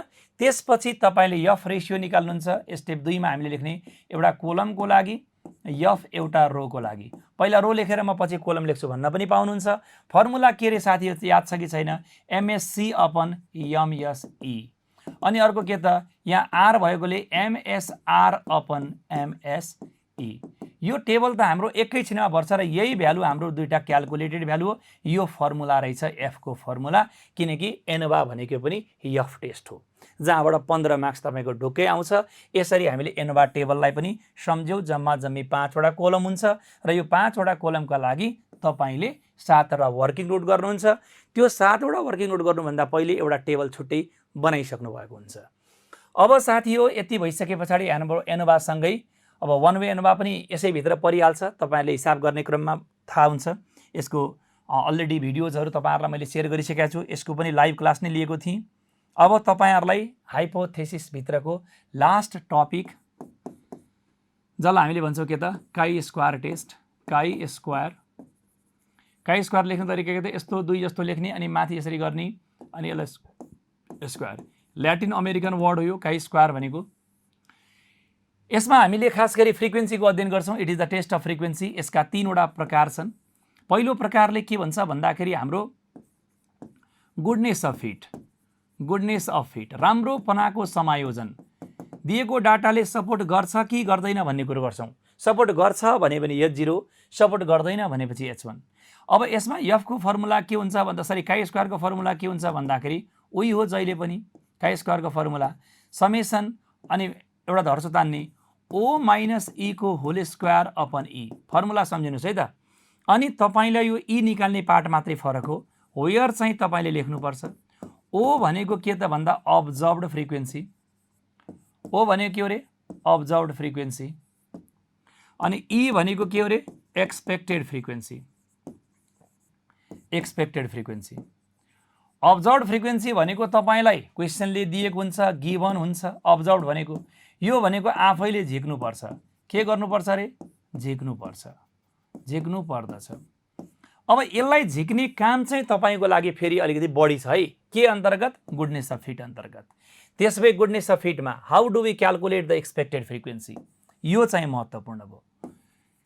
क्याल्कुलेसन अफ E निकाल्नको लागि तपाईले के गर्नुहुन्छ त भन्दा पहिलो एउटा जेनरल डिस्ट्रिब्युसन हो भने कसरी थाहा पाउने त? यसमा शब्दहरू के भनेको हुन्छ रे? इक्वली भनेको शब्द हुन्छ हैन र? मैले तपाईहरुलाई याद गर्नुस् त, साथीहरुले 1 लाख को बीटा भेटेको मैले एक्जाम्पल दिएको थिएँ। फेयरली भनेको हुन्छ, होमोजेनियसली भनेको हुन्छ। शब्दलाई ख्याल गर्नुस् त। होमोजेनियसली भनेको हुन्छ हैन? युनिफर्मली भनेको हुन्छ, सिमिलर भनेको हुन्छ, अनि इक्वल त भइ नै हाल्यो। अनि यसै गरी चाहिँ हाम्रो के हुन्छ भन्दाखेरि अब यस्तै शब्दहरु के हुन्छ ल? अनि युनिफर्म भनेपछि कन्सिस्टेन्टली भनेको हुन्छ। ल यस्तै शब्दहरु आइराखेको हुन्छ। सबैको भ्यालु एउटै हुने कि and how do we get E भन्नुको अर्थ एन्सर त एउटै निकाल्नु पर्यो। एउटै निकाल्नको लागि फर्मुला हुन्छ के त समेसन ओ बाई एन होइन र। मैले तपाईँहरूलाई साथीहरूले 1 लाखको बिटो भेटेको मैले इक्जाम्पल दिएको थिएँ, सम्झना छ कि छैन कुन्नी? ल कमेन्ट गर्दै गर्नुहोस् भाइ, कमेन्ट अलि देख्ने गरी बनाइराख न मलाई पनि है। ओके छ, काई स्क्वायर टेस्ट आएछ। एमएसआर अपन एमएससी उत्तम यादवले पनि फर्मुला लेखालेखी गर्नुभएको थियो। हाम्रा टेक्निकल टिमका साथीहरूले तपाईँहरूलाई लाइभ पठाउँदै हुनुहुन्छ यहाँबाट। मैले फेरि पनि भने जो विद्यार्थीहरूले फेसबुक युट्युबबाट लाइभ हेर्दै हुनुहुन्छ उहाँहरूले पनि यसो बेला बेलामा के बुझ्दै हुनुहुन्छ कमेन्ट गरिदिनु होला। अनि अर्को हाम्रो गुडनेस अफ फिट पछि हाम्रो यो 2 नम्बरमा जेनरल डिस्ट्रिब्युसन पछि रेसियो डिस्ट्रिब्युसन। रेसियो डिस्ट्रिब्युसनमा मैले तपाईँहरूलाई पार्टनरसिपको हिसाबमा कमाएको पैसालाई पार्टनरसिपको कसरी बाँड्छौँ भन्ने कुरा आउँछ। जस्तै मान्नुहोस् 2:3:4 भनेको छ भने जस्तै तरिका यसमा ईको फर्मुला के हुन्छ रे साथी हो, summation O into individual ratio divide by summation R. Formula त हो नि, मैले हिसाब गरेको होइन यो। आनन्दले तपाईँले फर्मुला मात्रै सम्झिनुहोस्, हिसाब त तपाईँहरूको दिमागमा आइसक्यो होला। अनि त्यसपछि हाम्रो नम्बर 3 मा पर्सेन्टेज डिस्ट्रिब्युसन। पर्सेन्टेज डिस्ट्रिब्युसन भनेपछि कसरी निकाल्छौँ त, पर्सेन्टेज काटिदिन्छौँ। ईको फर्मुला के गर्छौँ त summation O into given percentage upon 100 होइन र। यसरी पर्सेन्टेज निकाल्ने हो, सामान्य रूपमा हामीले गरेको कुराहरू हो। अनि मेजर कुरा के भने चौथो नम्बरमा जहाँ बाइनोमियल डिस्ट्रिब्युसनको कुरा आउँछ, फ्रिक्वेन्सी डिस्ट्रिब्युसन भित्रको बाइनोमियल डिस्ट्रिब्युसनबाट हामीले पहिले पढेको कुरा सम्झिन्छौँ। मैले एकछिनपछि बाइनोमियलको पनि रिक्याप गराउँछु। बाइनोमियल डिस्ट्रिब्युसनमा तपाईँ अहिले फर्मुला मात्रै लेख्नुहोस्। How do we calculate E भन्दा क्यापिटल लेटर एन अनि एनसीआर पीको पावरमा आर इन्टु क्यूको पावरमा एन माइनस आर। तपाईँले बाइनोमियल डिस्ट्रिब्युसन फर्मुला पढेर आइसक्नु भएको छ भन्ने कुरो मैले अघि नै भनिसकेँ, किनकि एकचोटि रिभिजन गरेको व्यक्तिको लागि मात्रै हो यो क्लास। सुरुमै एकैचोटि हामीले एक फेर रिभिजन नगरिकन मैले फर्मुला के लेखेँ हुनसक्छ। जहाँ एन भनेको के त साथी हो, समेसन एफ फ्रिक्वेन्सीलाई जोडेर। एन भनेको number of trials, don't count 0 भन्छौँ यहाँ चाहिँ, डोन्ट काउन्ट 0। तपाईँहरूलाई याद छ कि छैन कमेन्टमा लेख्नुहोस् त।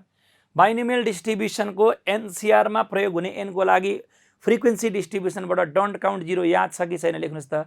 अस्मिताले याद छ भनेर लेखिसक्नुभयो। तर यही एन भनेको जब डिग्री अफ फ्रिडममा जान्छ तब काउन्ट 0 हो, गोमाले पनि लेखिसक्नु भएको छ।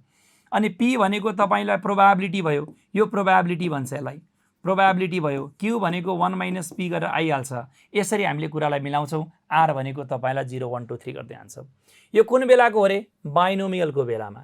यसै गरी तपाईँलाई अर्को के पनि भन्न सक्छ, पोइसन।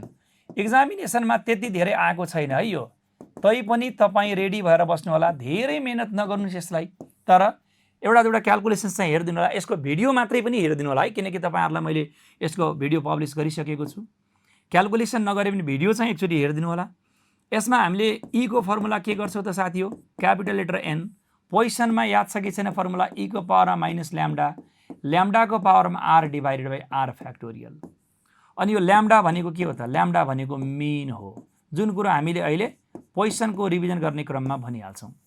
हामीलाई मिन कि त दिन्छ एनपी गर्छौँ, कि त भने हामीले समेसन एफएक्स बाई एन गर्छौँ, कि त भने क्वेसनले ल्याम्डा भनेर दिइराखेको हुन्छ। त यसरी हामीले के गर्दो रहेछ त, यो गुडनेस अफ फिटमा ई कसरी निकाल्ने भन्ने कुरो 5 वटा परिस्थिति हो। तपाईँहरूलाई एक्जामिनेसनमा आइहाल्यो भने कि त जेनरल डिस्ट्रिब्युसनवाला आउँछ कि त रेसियोवाला आउँछ। बाँकीको सम्भावना अलिकति कम छ। मैले अलिकति कम भनेर फेरि इम्पोसिबल भनेको होइन है, फेरि मैले भनेको बोलीको गलत अर्थ नलागोस्। मैले यो टपिक इक्जाममा आउँछ भनेर मैले भन्दिनँ, तर सम्भावना चाहिँ यसको बढी छ। अहिलेसम्म इक्जाममा आएको प्याटर्नलाई हेरेर हामीले बोल्ने हो। योभन्दा फरक आइदिइहाल्यो भने त कहिलेकाहीँ कर्मको खेला पनि हुन्छ होइन। मैले यो सँगसँगै भनिदिइहालौँ, अब हाम्रो सिलेबसमा हेर्नुहुन्छ भने त यो रिग्रेसन एनालाइसिस भित्रको हाइपोथेसिस टेस्टिङ गर्ने कुरो पनि छ नि, त्यो हाम्रो सिलेबसमा चाहिँ राखेको छ, तर एक्जामिनेसनमा त्यो सोध्दैन। त्यही भएर हामी प्रायः कोही पनि टिचरले संसारमा, संसार त के भन्नु नेपालमा, प्रायः त्यो पढाउनु भएको छैन। कुन वर्ष तपाईँलाई त्यहाँबाट एउटा क्वेसन सोध्छ केस स्टडीमा, अनि त्यो वर्षका विद्यार्थीहरू मजाले घोप्टिएर लड्छन्, अनि बल्ल अर्को वर्षदेखि बल्ल सब टिचरहरूले पढाउन थाल्नुहुन्छ। अब यो वर्षको सम्भावना कति छ भन्दाखेरि मैले 1-2 जना हाम्रो अग्रज सरहरू जो ट्युमै अलिकति हुनुहुन्छ उहाँहरूलाई पनि मैले सोधेको थिएँ, उहाँहरूले पनि आफ्नो ब्याचमा पढाउनु भएको रहेनछ। भन्नुको अर्थ के भने यस वर्ष पनि अब उहाँहरूकै माध्यमबाट यो क्वेसनको मोडरेसन हुने भएकोले सम्भवतः अलिकति यसपालि पनि सम्भावना नरहला, किनकि कहीँ पनि पढाइएको छैन। त्यस कारणले गर्दा हामीले चाहिँ यो कुरा विचार गर्छौँ। अहिले हेर, पढाउन त केही ठुलो कुरो होइन, 2टा क्लास लिइदिए पनि सकिहाल्छ, सजिलै छ टपिक। तर भाइ बहिनी हो, तपाईँहरूले त्यो कुरो जान्नको लागि नि तपाईँले फेरि केही न केही समय काटेको हुनुपर्छ कि। नलेजको लागि हो भने त कुरो ठिकै छ, इक्जाम्पल्सहरू राखिदिएको छ, जसलाई हामीले लास्ट युनिटको रूपमा देखेका छौँ। तर त्यहाँबाट एक्जामिनेसनमा क्वेसन आउँदैन भनेर नै हामीले एजम्सन पालिराखेका छौँ। त्यसैले अप्ठ्यारो मान्नु पर्दैन। एमबिएमा पोखरा युनिभर्सिटीको बिबिएमा प्राय त्यही क्वेसन आउँछ। अब त्यो त हामीले पढाइराखेकै हो, ठुलो कुरो होइन। तैपनि अब तपाईँहरूलाई नजाने गाउँको बाटो किन सोध्नु भनेर हामीले चर्चा गर्दैनौँ, प्राय कहीँ पनि पढाउँदैन। अब कुन वर्ष आउँछ त्यहाँबाट विद्यार्थीले घोप्ट्याउँछ अनि बल्ल कुरा आउँछ। 2 नम्बरमा हामीले कुरो गर्छौँ अब हाम्रो काई स्क्वायर टेस्टको दोस्रो प्रकार। काई स्क्वायर टेस्टको दोस्रो प्रकार, सेकेन्ड प्रकारमा हामीले के गर्छौँ त भन्दा यही हो महत्त्वपूर्ण, chi square test for independence of attribute. Independence of attribute यहाँबाट झन्डै 7.5 मार्क्स आउटै भने पनि भयो। यो भनेको ग्रुप बीमा एउटा क्वेसन हाम्रो आउट हो, लगभग गुडनेस अफ फिटबाट आउने सम्भावना अलिकति कम है, आइहाल्यो भने जेनरल डिस्ट्रिब्युसनको 5 मार्क्समा आउँछ, तर टपिक धेरै छ, धेरै नआउला। गुडनेस अफ फिटको लागि हामीले काम गरेपछि इन्डिपेन्डेन्स अफ एट्रिब्युटमा काई स्क्वायरको फर्मुला वन्स अगेन समेसन माथिपट्टि ओ माइनस ई को whole square divided by E. कतै कतै कुनै टिचरले तपाईँ फरक कलेजबाट पढेर यहाँ आज लाइभमा जोडिनु भएको छ भने यो ओलाई तपाईँको टिचरले सायद एफओ पनि भन्न सक्नुहुन्छ, F frequency observed minus frequency expected divided by frequency expected भनेर पनि लेखेको हुन सक्नुहुन्छ है। यो कुरो एउटै हो। यो एफलाई मैले हटाइदिएर ओ माइनस सी को होल स्क्वायर, किनकि यस्तो लेख्नु कम्प्लेक्स फर्मुला लेख्नुको सट्टामा त यही फर्मुला सही हो नि त भनेर कतै यो हुनुहुन्छ होला। सर हाम्रो पालोमा आयो भने नि लेख्नु भएको छ। अब हाम्रो पालोमा आयो भने कर्ममा मेरो लेखेको रहेनछ, सबभन्दा अभागी ब्याज हो भनेर भन्ठान्ने। अब त्यतातिर नलाग्ने है त। कर्मको खेल हो नानी, के गर्छौ हेर त। अब हामीले त्यतापट्टि लाग्नै हुँदैन, छोडिदेऊ। ओ माइनस ई को होल स्क्वायर डिभाइडेड बाई ई आयो। अब यति भइसके पछाडि यसको लागि अब फेरि के गर्छौँ त, वेयरमा हामीले के गर्छौँ, ओ भनेको वन्स अगेन त्यही अब्जर्भ फ्रिक्वेन्सी, अघि नै हामीले चर्चा गरिसकेका छौँ। सबै फर्मुला तपाईँहरूलाई मैले एकै ठाउँमा एउटै मञ्चमा राखिदिइसकेँ। ई भनेको के हो त साथी हो, एक्सपेक्टेड फ्रिक्वेन्सी। कमसेकम फर्मुला मात्रै त अहिले थाहा भयो नि त। केही साथीहरूले फर्मुला अलरेडी सम्झेर बसिराखेको रहेछन्। पनौती नलाम न साथीहरू भन्नुभएको छ। हो, नलाउँ ल, आउँछ भन्ने कुरो गरौँ, भइराखेको एक्जाममा क्वेसन आउने क्वेसन्सहरू मात्रै आउँछ भनेर भनौँ। त्यो क्वेसन्सहरू हामीले चाहिँ अब सम्झिने मात्रै है त त्यसलाई। यसमा एक्सपेक्टेड फ्रिक्वेन्सी निकाल्ने फर्मुला के छ भन्दा RT into CT upon N. फेरि यो आरटी भनेको के रहेछ भन्दा एउटा टेबल बनाउँछौँ जसमा हामीले रोको टोटल गर्छौँ साथी हो, अनि सिटी भनेको के अरे कोलमको टोटल गर्छौँ होइन त। अनि त्यसै गरी क्यापिटल लेटर एन भनेको के हो भन्ने कुरो गर्दा यो भनेको टोटल फ्रिक्वेन्सी, टोटल नम्बर भन्छौँ, जुन कुरो जनरली काई स्क्वायर टेस्टमा ग्रेटर देन 50 भइरहेको हुन्छ, किनकि लेस देन 50 को अब्जर्भेसनलाई राम्रो काई स्क्वायर टेस्ट मानिँदैन। एक्जाममा आउने मात्र हेरौँ न सरहरू हो, त्यही हो, एक्जाममा आउने क्वेसन्सहरूलाई त हामीले छुटाएकै छैनौँ नि। त्यो भनेको अहिलेसम्म कोही पढाउँदै पनि पढाउँदैन कि। तपाईँकै कलेजमा पनि विचार गर्नुहोस् त, कुनै न कुनै कलेजमा त तपाईँ बिलोङ्गै गर्नु भएको छ, त्यो टपिक पढाइ भएको छ त छैन, पढाइ हुँदैन कि, त छोडिदिनुहोस्, त्यतापट्टि नलागौँ अहिले। अनि हामीले के गर्छौँ त भन्दा त्यो आउने बित्तिकै फेरि हेर्नु भएको औचित्य छैन कि, त्यसैले त्यतापट्टि हामीले मतलब नगरौँ। अब त्यसपछि हामीले के गर्छौँ भन्दाखेरि काई स्क्वायरको तेस्रो प्रकार लास्ट टपिक हो यो इन्टायर हाइपोथेसिस भित्रको, जसलाई हामीले chi square test for specified variance.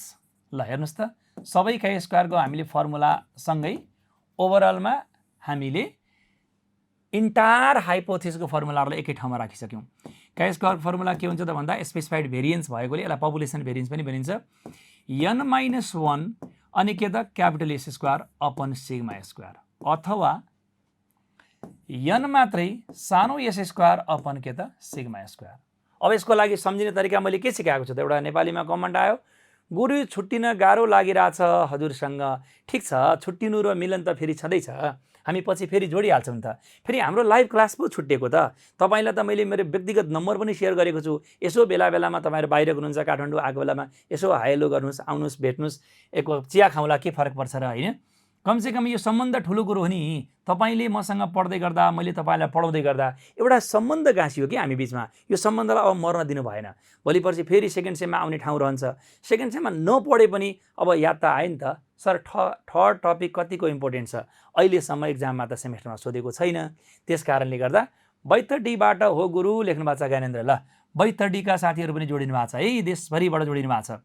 अब हामीले यसलाई सम्झिने तरिका के त हेर्नुहोस् त। यसको फर्मुला मैले तपाईँलाई ट्रिक्स सिकाएको थिएँ। ट्रिक्सको सेसनै पनि त हो। एस स्क्वायरको फर्मुला के अरे साथी हो, 1/n-1 summation x square minus summation x को होल स्क्वायर अपन n। अब साथी हो, तपाईँले यसलाई के गर्नुहोस् भन्दा नि, यो जुन एस स्क्वायर, यो n-1 जो छ, यसलाई तपाईँले यहाँ लिएर आउनुहोस्। यहाँ लिएर आउँदाखेरि के हुन गयो, यहाँ n-1 बस्यो कि बसेन। अब तपाईँले फेरि यसलाई गोल्याउनु, यसलाई हामीले एउटा बक्समा राख्नुहोस् त। अनि यो जुन पार्ट देख्नुभयो यहीँ आएर देखिएन र, हेर्नुहोस् त, टक्करक्कै देखियो कि देखिएन त। भनेपछि तपाईँले क्यापिटल एस स्क्वायर निकाल्दाखेरि 1/n-1 गर्नुभएको हुन्छ। क्रस मल्टिप्लिकेसन गरे यहाँ जुन पार्ट बस्छ त्यो कुरो यहाँ आएर बस्यो नि त। क्यापिटल एस स्क्वायर निकाल्ने क्रममा n-1 ले भाग गरेका थियौँ, त्यही कुरो आएर बस्यो भनेर सम्झिनुको लागि बोलेको है मैले। अनि सानो एस स्क्वायर भएको बेलामा त सानो एस स्क्वायर निकाल्नु भनेकै तपाईँले 1/n मात्रै गरेको पार्ट हो क्या, किनकि त्यो त बायस्ड हो नि त, त्यही भएर n मात्रै। त क्वेसनले दिएको सानो एस स्क्वायर छ भने n लेख्ने, आफूले निकालेको एस स्क्वायर ठुलो छ भने n-1 गर्ने। यो स्पेसिफाइड भेरिएन्स भन्ने टपिकको लागि हो। एक्जामिनेसनमा त्यति धेरै यो इम्पोर्टेन्ट छैन, तर यो टपिकलाई तपाईँले 5 मार्क्समा आउन सक्छ भनेर कहिलेकाहीँ सम्भावना छ भनेर बुझिराख्नुहोस्, किनकि धेरै लामो टपिक होइन। त्यो अघिनको टपिकलाई किन सम्भावना छैन भन्दा एनोभालाई फाल्छ, त्यसले एनोभालाई फाल्ने अहिले कुरै छैन। एनोभा त आइहाल्छ क्वेसन एक्जाममा। ल, त्यसमै हामीले यो सँगै हाम्रो ओभरअलमा जम्मी हाइपोथेसिसभित्र 13वटा टपिक छ। 13वटा टपिकलाई तपाईँले राम्रो तरिकाले हेर्नुहोस्, 60 मार्क्स तपाईँको गोजीमा। मेरो छोरोले नि हजुरसँगै पढाउँछु ठुलो भएपछि भन्नुभएको छ। थ्याङ्क यू सीमा। अब तपाईँको श्रीमानलाई त मैले पढाएँ, तपाईँले पढाउने पनि मौका पाएँ। अब छोराले पनि पढ्छ होला। छोरालाई मेरो तर्फबाट हेलो सबैलाई। छोराको नाम के राख्नु भएको छ कुन्नी, जे जस्तो भए पनि छोरा एकदम ज्ञानी होस्। मेरो यहाँबाट सबैलाई आशीर्वाद छ, राम्रोसँग पढ्नुहोस् भनेर। ल, अब हामीले के गर्छौँ भन्दा हेर्नुहोस् त, ओभरअल सिराज, ल सिराज सीमा र सुरज, श्रीमानको नाम सुरज होला कि सिराज। ल, सिराज बाबु एकदम ज्ञानी भएर पढ ल, एकदम मामुलाई दुःख नदेऊ, बाबालाई दुःख नदेऊ, ज्ञानी भएर पढ ल। अब हामीले ओभरअलमा हाइपोथेसिसमा 13वटा टपिक हेर्नुहोस् त। जेड टेस्टका 4वटा टपिक के अरे, single mean, double mean, single proportion, double proportion. Z टेस्टका 4वटा टपिक। टी टेस्टमा पनि 4वटा topic, single mean, double mean, एउटा पेयर टी टेस्ट, अर्को चाहिँ के त भन्दा हाम्रो कोरिलेसन कोएफिसिएन्ट। 4 4 8 भयो। अनि एफ टेस्टको जम्मा 2टा टपिक। 2टा टपिक के त भन्दा एउटा भेरिएन्स रेसियो टेस्ट, अर्को चाहिँ एनालाइसिस अफ भेरिएन्स एनोभा। 8 2 10 भयो। काई स्क्वायरको लागि हाम्रो 3टा टपिक, एउटा गुडनेस अफ फिट, अर्को पपुलेसन, एउटा चाहिँ अर्को इन्डिपेन्डेन्स अफ एट्रिब्युट, र लास्टमा पपुलेसन भेरिएन्स, जसलाई स्पेसिफाइड भेरिएन्स पनि भनिन्छ। हामीले अघिनको टपिक चर्चा गर्दाखेरि हामीले फर्मुला मात्रै एक ठाउँमा राख्यौँ। मैले क्लास सुरु गर्दै तपाईँहरूलाई डिग्री अफ फ्रिडमको फर्मुला सोधेको थिएँ नि। कहिलेकाहीँ हामीले जेडको टीको मेन फर्मुला त सम्झिन्छौँ, तर डिग्री अफ फ्रिडमले माथ खुवाइदिन्छ। त्यसपछि डिग्री अफ फ्रिडमलाई हेर्नुहोस् त। डिग्री अफ फ्रिडम भनेकै तपाईँको जेड टेस्टमा हुँदैन, टी, एफ र काई स्क्वायर टेस्टमा मात्रै हुन्छ है त। डिग्री अफ फ्रिडमलाई मैले एक ठाउँमा कम्पाइल्ड गरेको छु, तपाईँहरूले पनि यसरी गर्नुहोस्। हेर्नुहोस् त, डिग्री अफ फ्रिडम सिंगल मिनको लागि के हुन्छ त, n-1। डबल मिनमा के हुन्छ र साथी हो, n1 + n2 - 2। सम्झिनु पर्यो नि त। अनि पेयर टी टेस्टको डिग्री अफ फ्रिडममा के हुन्छ, n-1। किन होला यसमा n-1? डबल देखिए पनि n-1 मात्रै किन गरेको, किनकि यसमा त same set of sample should be treated twice हो नि त। दुईवटा स्याम्पललाई हामीले अध्ययन गरेको होइन, एउटै सेट अफ स्याम्पललाई अध्ययन गरेको छौँ। पेयर्डको कुरो हो नि त, त्यसैले n-1 हो। र कोरिलेसन कोएफिसिएन्टको कुरो गर्दाखेरि यसमा चाहिँ n-2 हुन्छ। किन होला कोरिलेसन कोएफिसिएन्टमा n-2 भएको, यसो विचार गर्नुहोस् त। सम्बन्धको कुरो गरेको छ नि त, रिलेसनसिपमा त 2टा भेरिएबल त हुनु पर्यो नि त। हामीलाई x भन्ने एउटा भेरिएबल, y भन्ने अर्को भेरिएबल, दुईवटा भेरिएबल्सहरूको सङ्ख्या यहाँ उपस्थित हुने भएकोले n-2 हुन्छ। र हामीले एफ टेस्टको कुरा गर्दाखेरि भेरिएन्स रेसियो टेस्टमा कुरा गर्छौँ। भेरिएन्स रेसियो टेस्टमा जहिले पनि के हुन्छ भन्दाखेरि हाम्रो फर्मुला एफको के गरेका थियौँ, greater variance divided by smaller variance. समग्रतामा जसको प्रतिनिधि n ठुलो छ त्यो अगाडि हुन्छ, अर्थात् न्युमरेटरको n अगाडि डिनोमिनेटरको n पछाडि हुन्छ। सम्झिनु भयो नि हैन त? सर अलि साइडमा आउनु न लेख्नु भएको छ, म मिलाएर भन्छु, साइडमै आउँछु। अनि त्यसपछि हामी एनोभाको डिग्री अफ फ्रिडमको कुरा गर्दाखेरि तपाईले एनोभाको डिग्री अफ फ्रिडम सम्झिराख्नु पर्दैन, किनकि एनोभा टेबल हामीले बनाएको हुन्छौँ। एनोभा टेबलमा डिग्री अफ फ्रिडमको तेस्रो कोलममा C-1, R-1 अनि ब्यालेन्सिङ फिगर अनि तलपट्टिको n-1 त्यहाँ लेखिराखेको हुन्छ। यसलाई फर्मुलालाई घोकिराख्नु पर्दैन। र अर्को गुडनेस अफ फिटमा कुरा के गर्छौँ त? गुडनेस अफ फिटको डिग्री अफ फ्रिडम n-1 त जेनरली नै हुन्छ, तर उपलब्ध भयो भने -k1 र -k2 को पनि कुरो गर्छौँ। कमेन्टमा लेख्नुहोस् त k1 भनेको के रहेछ, लेख्नुहोस् त k1 भनेको के रहेछ। सर 1 सेकेन्ड टाइम दिनु होला, स्क्रिनसट लिएपछि नेक्स्ट गर्नु होला। ए स्क्रिनसट गर्नुहुन्छ, ठिक छ म गर्न दिन्छु नि त, मैले क्लियर पनि गरिदिन्छु। k1 भनेको के गर्ने भन्नुहोस् त ल। k1 भनेको के हो त? हामीले k1 भनेको बाइनोमियल डिस्ट्रिब्युसनबाट अथवा पोइसन डिस्ट्रिब्युसनबाट काम गरेपछि मात्रै k1 को कुरा आउँछ। अनि k2 भनेको के त भन्दा हामीले डेटालाई पुलिङ गर्छौँ। पुलिङ कुनै बेला गर्छौँ, एक्सपेक्टेड फ्रिक्वेन्सी 5 भन्दा कम भयो भने। जुन कुरो हामीले क्लासमा पढिसकेका छौँ, बिर्सिनु भएको छ भने त्यो भिडियोलाई गएर एकचोटि हेरिदिनु होला। k1 भनेको बाइनोमियलको p आफूले झिके बापत अथवा पोइसनको ल्याम्डा आफूले झिके बापतको घटेको डिग्री अफ फ्रिडमलाई k1 भन्छौँ। k2 भनेको के रहेछ भन्दाखेरि हामीले पुलिङ गर्दाखेरि जो एक्सपेक्टेड फ्रिक्वेन्सी 5 भन्दा कम हुन्छ त्यसको लागि हामीले k2 को कुरो गर्छौँ। र अर्को महत्त्वपूर्ण टपिक इन्डिपेन्डेन्स अफ एट्रिब्युटको लागि हामीले C-1 इन्टु R-1 पुलिङ भन्ने कुरा त यहाँ पनि हुनसक्छ, त्यही भएर -k2 को कुरो गर्छौँ। र स्पेसिफाइड भेरिएन्स भनेको लास्ट टपिक भनेको n-1। अब यति कुरो हामीले डिग्री अफ फ्रिडमलाई एकै ठाउँमा मैले राखेँ, तपाईँहरूलाई मैले स्क्रिनसट गर्ने मौका दिएँ। 5 सेकेन्ड ल। 5 4 3 2 1 स्क्रिनसट सक्यो होला। त यसरी तपाईँहरूले फर्मुलाहरूलाई एकै ठाउँमा राख्नुपर्छ है साथीहो। अब मैले यसरी डिग्री अफ फ्रिडमलाई कम्पाइल गरेँ, तपाईँहरूले अब फर्मुलाहरूलाई मात्रै एक ठाउँमा राख्नुहोस्। एउटै पेजमा जेड टेस्टको सबै फर्मुला सकाइदिनुहोस्, अर्को पेजमा टी टेस्टको फर्मुलाहरू लेखाइदिनुहोस्, अर्को पेजमा एफ टेस्टको फर्मुला लेख्नुहोस्, अनि काई स्क्वायरको लेख्नुहोस्। अनि त्यो पेजलाई तपाईँले मोबाइलले फोटो खिचेर हरदम तपाईँले त फोटो हेरिराख्नु होला, किनकि यो अब 8-10 दिनको पार्टमा तपाईँले जति धेरैपल्ट फर्मुला लेख्नुहुन्छ त्यही काम गरागरी गर्ने। तपाईँले आज खाना खाने बेलामा थालमा औँलोले काई स्क्वायरको फर्मुला लेखिदिहाल्ने, एफको फर्मुला लेखिदिहाल्ने।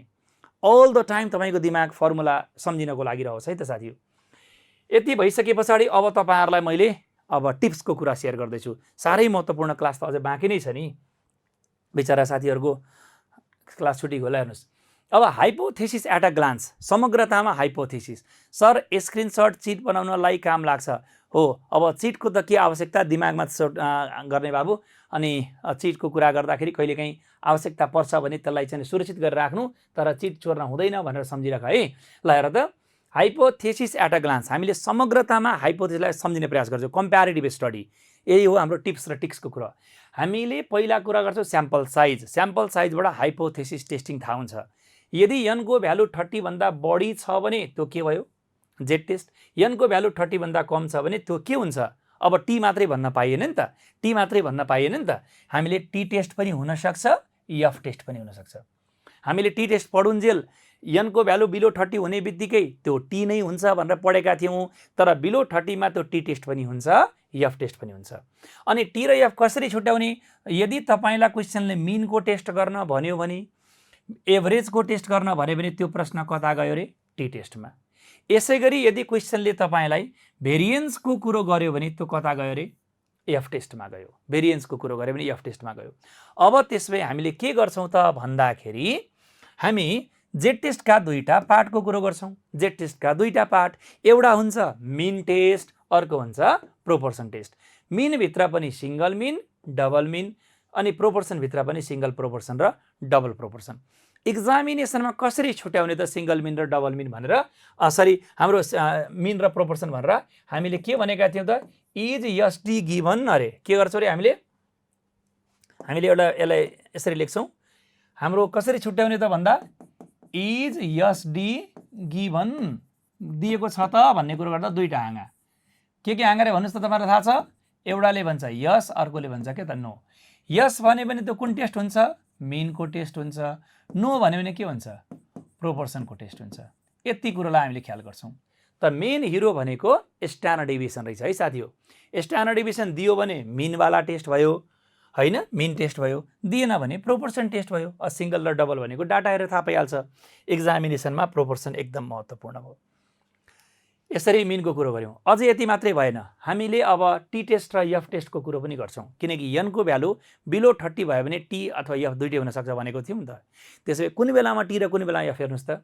यदि क्वेसनले सोधेको कुरो मिन सोध्यो भने अथवा एभरेज सोध्यो भने त्यही प्रश्न के हुन्छ रे टी टेस्ट क्वेसनले सोध्ने क्रममा भेरिएन्स भनेर सोध्यो भने एफ टेस्ट भेरिएबिलिटी भनेर सोध्यो भने त्यौटै डाटामा एफ टेस्ट होमोजेनिटी भनेर सोध्यो भने एफ टेस्ट युनिफर्मिटी भनेर सोध्यो भने एफ टेस्ट कन्सिस्टेन्सी भनेर सोध्यो भने एफ टेस्ट शब्दलाई ख्याल गर्नुस् मिन अथवा एभरेज भनेर सोध्यो भने के रे T test variance variability homogeneity uniformity consistency जस्ता कुरो गऱ्यो भने त्यही डाटाको लागि के हुन्छ एफ टेस्ट हुन्छ सम्झिनुस् है कसरी एक्जाममा चिन्ने तर यो एक्जामिनेसनको लागि एफ टेस्ट यो पार्टको लागि त्यति धेरै इम्पोर्टेन्ट होइन सेमेस्टर प्रणालीमा तर जान्नु त पर्छ कुन दिन एक्जाम सड्किन्छ आइहाल्छ अनि तपाईलाई यो न मिन एभरेज भन्ने शब्द आयो न तपाईलाई यी शब्दहरू आयो शब्द कुनै पनि आएन शब्द इज नथिङ क्वेसन साइलेन्ट बसिदियो त्यस अवस्थामा तपाईले टी टेस्ट गरे पनि हुन्छ एफ टेस्ट गरे पनि हुन्छ तर एउटा कुरो बिर्सन नहुने कुरो के नि टी टेस्ट हुनको लागि तपाईलाई मिन भ्यालु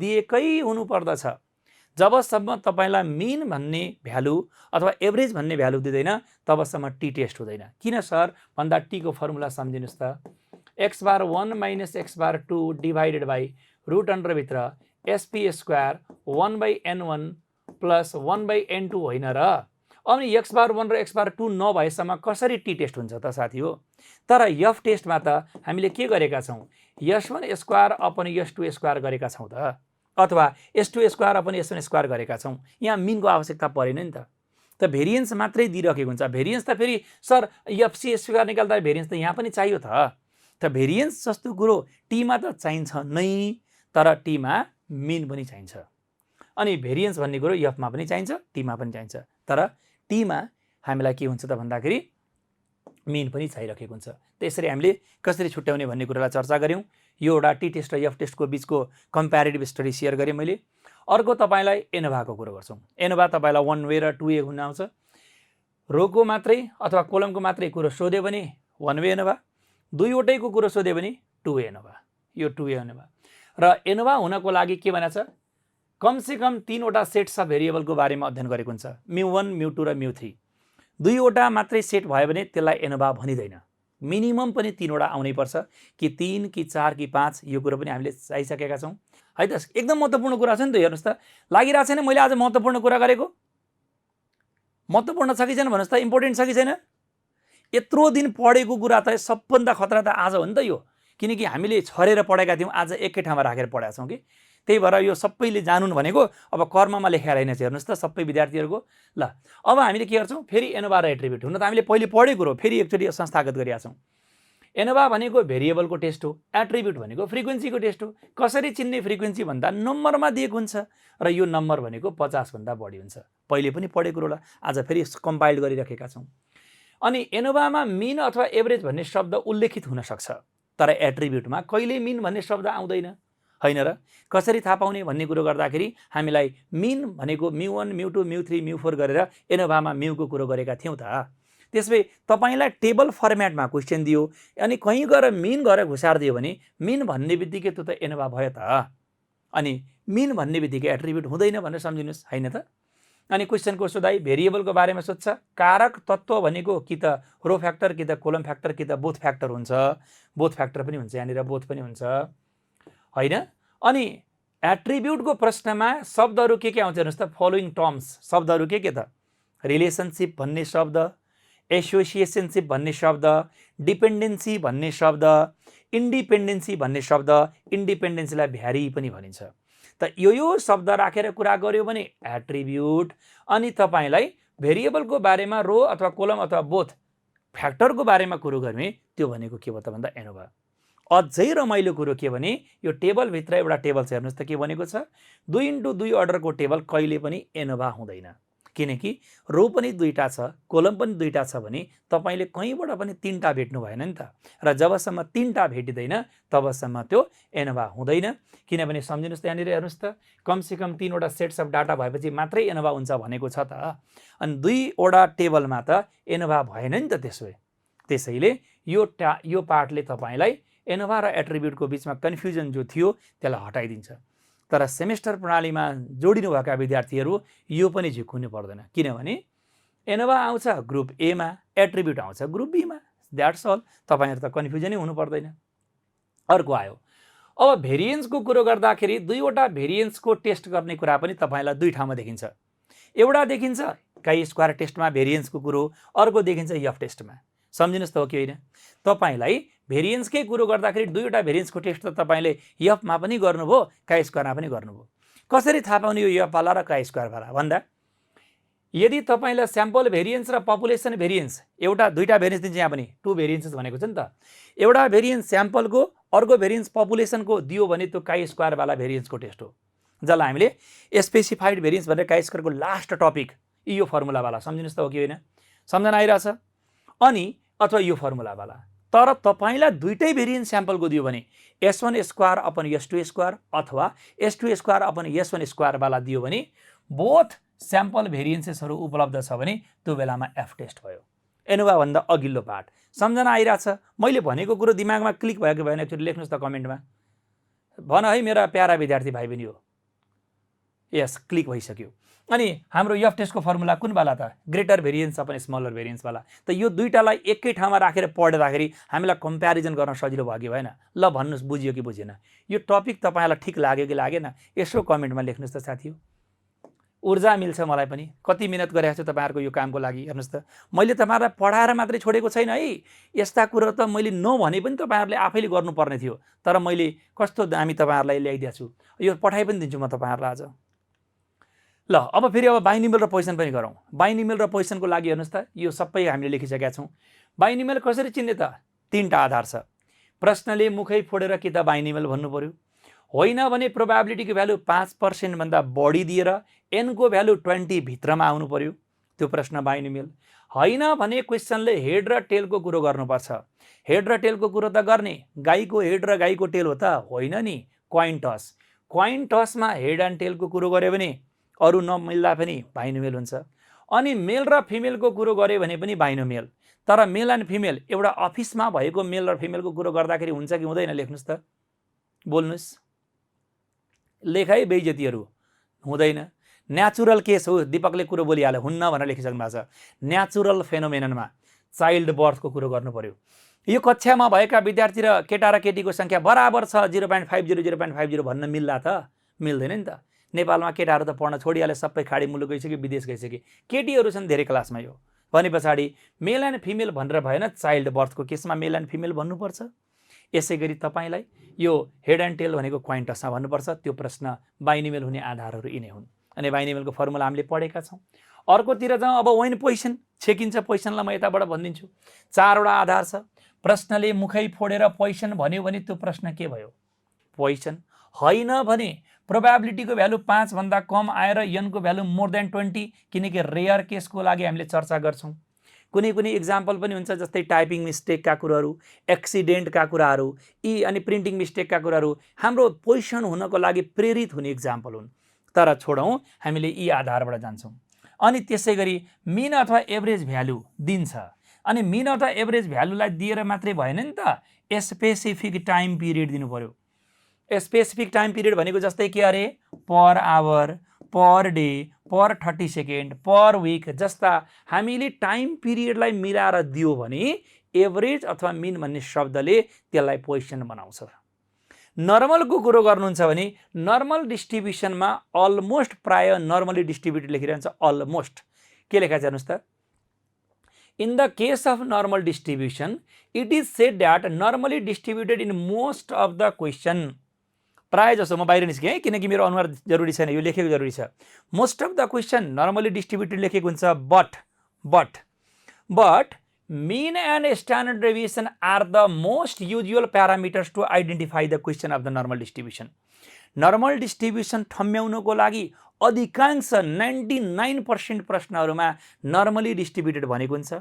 तर हामीलाई कहिलेकाहीँ हामीलाई त्यो नभन्दाखेरि मिन र स्ट्यान्डर्ड डेभिएसन भन्ने यस्तो प्यारामिटर हो जुन कुरो नर्मल डिस्ट्रिब्युसन हुनको लागि अलमोस्ट दिइराखेको हुन्छ अथवा त्यसैबाट कुरो आइराखेको हुन्छ।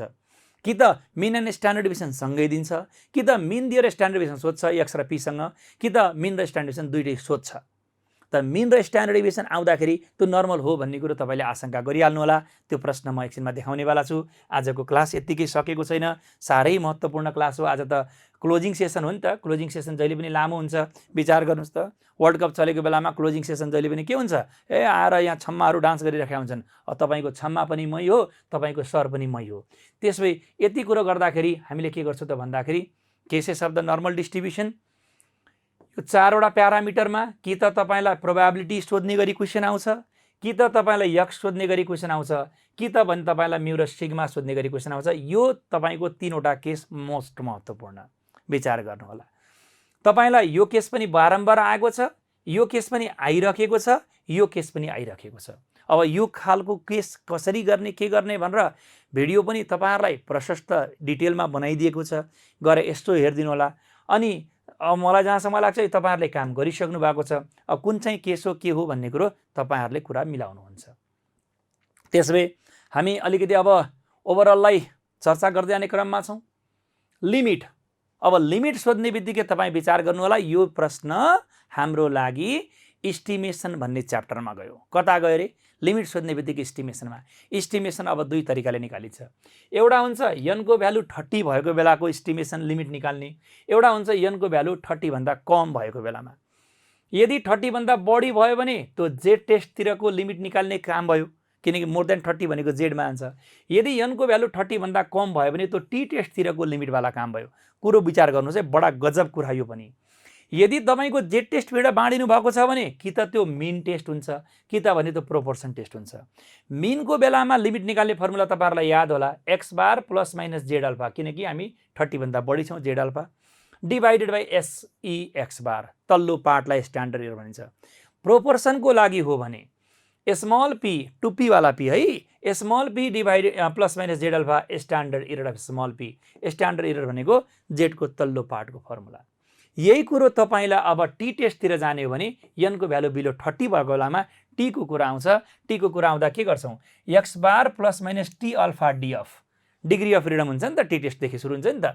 अनि स्ट्यान्डर्ड एरर। ल भन्नुहोस् त, यो सबै पढेको फर्मुला यो एउटा चित्रमा हेर्दाखेरि छ्याङ्ग भयो कि भएन? म बाहिर निस्किदिएँ। ल भन्नुहोस्, लेख्नुहोस् है साथी हो, यो एकदम महत्त्वपूर्ण कुरा रह्यो कि रहेन हेर्नुहोस् त। एकदमै धेरै हो, एकै ठाउँमा हेरेपछि त सजिलो भयो नि त, एकदमै सजिलो के। कुनै बेलामा कुन क्वेसन के बेला हेर्नुहोस् त लिमिट भन्ने बित्तिकै इस्टिमेसन भयो। जेडवाला इस्टिमेसन गर्ने कि टीवाला गर्ने एनलाई हेरेर थाहा हुन्छ। यदि एनको भ्यालु 30 भन्दा बढी भयो भने त्यो भनेको जेडतिरको इस्टिमेसन भयो, एनको भ्यालु 30 भन्दा कम भयो भने हाम्रो टीतिरको इस्टिमेसन। फर्मुला पनि यहाँ राखिदिएको छु मैले। अब यति हुँदा पनि अझै पनि मैले कुरो बुझिनँ भन्छ भने 5 मिटर रोडी किनेर झुन्डेर मरे भयो कि भएन? अनि गोजीमा मेरो नाम चाहिँ नलेख्नु है, मरे पनि। लु, यस्ता अपराधीहरूलाई मैले के भन्नु अब? ल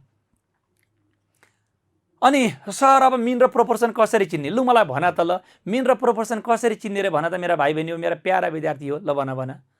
स्ट्यान्डर्ड डेभिएसनको एकदम छ। लास्टमा झन् खत्रै दिनुभयो सर भनेर आउँछ भने पछाडि हामीले के गर्छौँ त, स्ट्यान्डर्ड डेभिएसन छ भने हाम्रो लागि मिनवाला, स्ट्यान्डर्ड डेभिएसन छैन भने प्रोपोर्सनवाला। ल अनि त्यसपछि अर्को खत्रै कुरा आउँदैछ फेरि अब स्याम्पल साइज। यनको निकाल्ने कुरो याद गर्नुहोस् त हो किन? यन निकाल्न खोज्यो भने त्यो स्याम्पलिङ भन्ने च्याप्टरमा गयो। स्याम्पलिङ एन्ड इस्टिमेसनलाई मैले एउटै च्याप्टरको दर्जामा राख्ने गरेको छु। त तपाईँलाई एनको भ्यालु सोध्यो भने तपाईँलाई त्यो स्याम्पलिङतिर गयो। N equal to what sample size should be, यो पनि तपाईँलाई 5 मार्क्समा आउँछ। ग्रुप सी को क्वेसन हो यो। कि त भने मिनवाला हुन्छ, कि त भने प्रोपोर्सनवाला हुन्छ। सम्झिनुहोस् त, हामीले पढेको जहिले पनि जेड माथि हुन्छ, तलतिर ई हुन्छ। तँलाई त ई सम्झना छ? तँलाई त ई गरेको याद छ कि छैन? ई भनेको जहिले पनि तल हुन्छ, मासतिर जेड हुन्छ। स्क्वायर दुवैमा छ। सिग्माको कुरो गर्ने भने सिग्मा भित्रपट्टि हुन्छ अनि बाहिरतिर के हुन्छ रे? बाहिरतिर के हुन्छ रे लेख्नुहोस् त, बाहिरतिर के हुन्छ रे लेख्नुहोस् त कमेन्टमा। बाहिर को हुनुहुन्छ? बाहिर को हुनुहुन्छ? बाहिर हेर न नलेखेका, भेरी गुड, बाहिर प्रजित सर हुनुहुन्छ। कोसँग? क्विनसँग। यसको अर्थ पी र क्यू जहिले पनि बाहिर हुन्छ। जेड जहिले माथि हो, ई जहिले तल हो, स्क्वायर यहाँ पनि छ, स्क्वायर यहाँ पनि छ, दुवैमा छ। कमन कुरालाई विचार गर्नुहोस् न यार। तर बाहिरको कुरो गर्दाखेरि पी र क्यू बाहिर हुन्छ किनकि प्रजित सर बाहिर हुनुहुन्छ आफ्नो क्विनसँग। यस्तो कुरो भइसकेपछि तपाईँलाई बिर्सिन गाह्रै पर्ला नि यार, होइन त? र बिर्सिनको कुरालाई हामीले हटाउँछौँ के?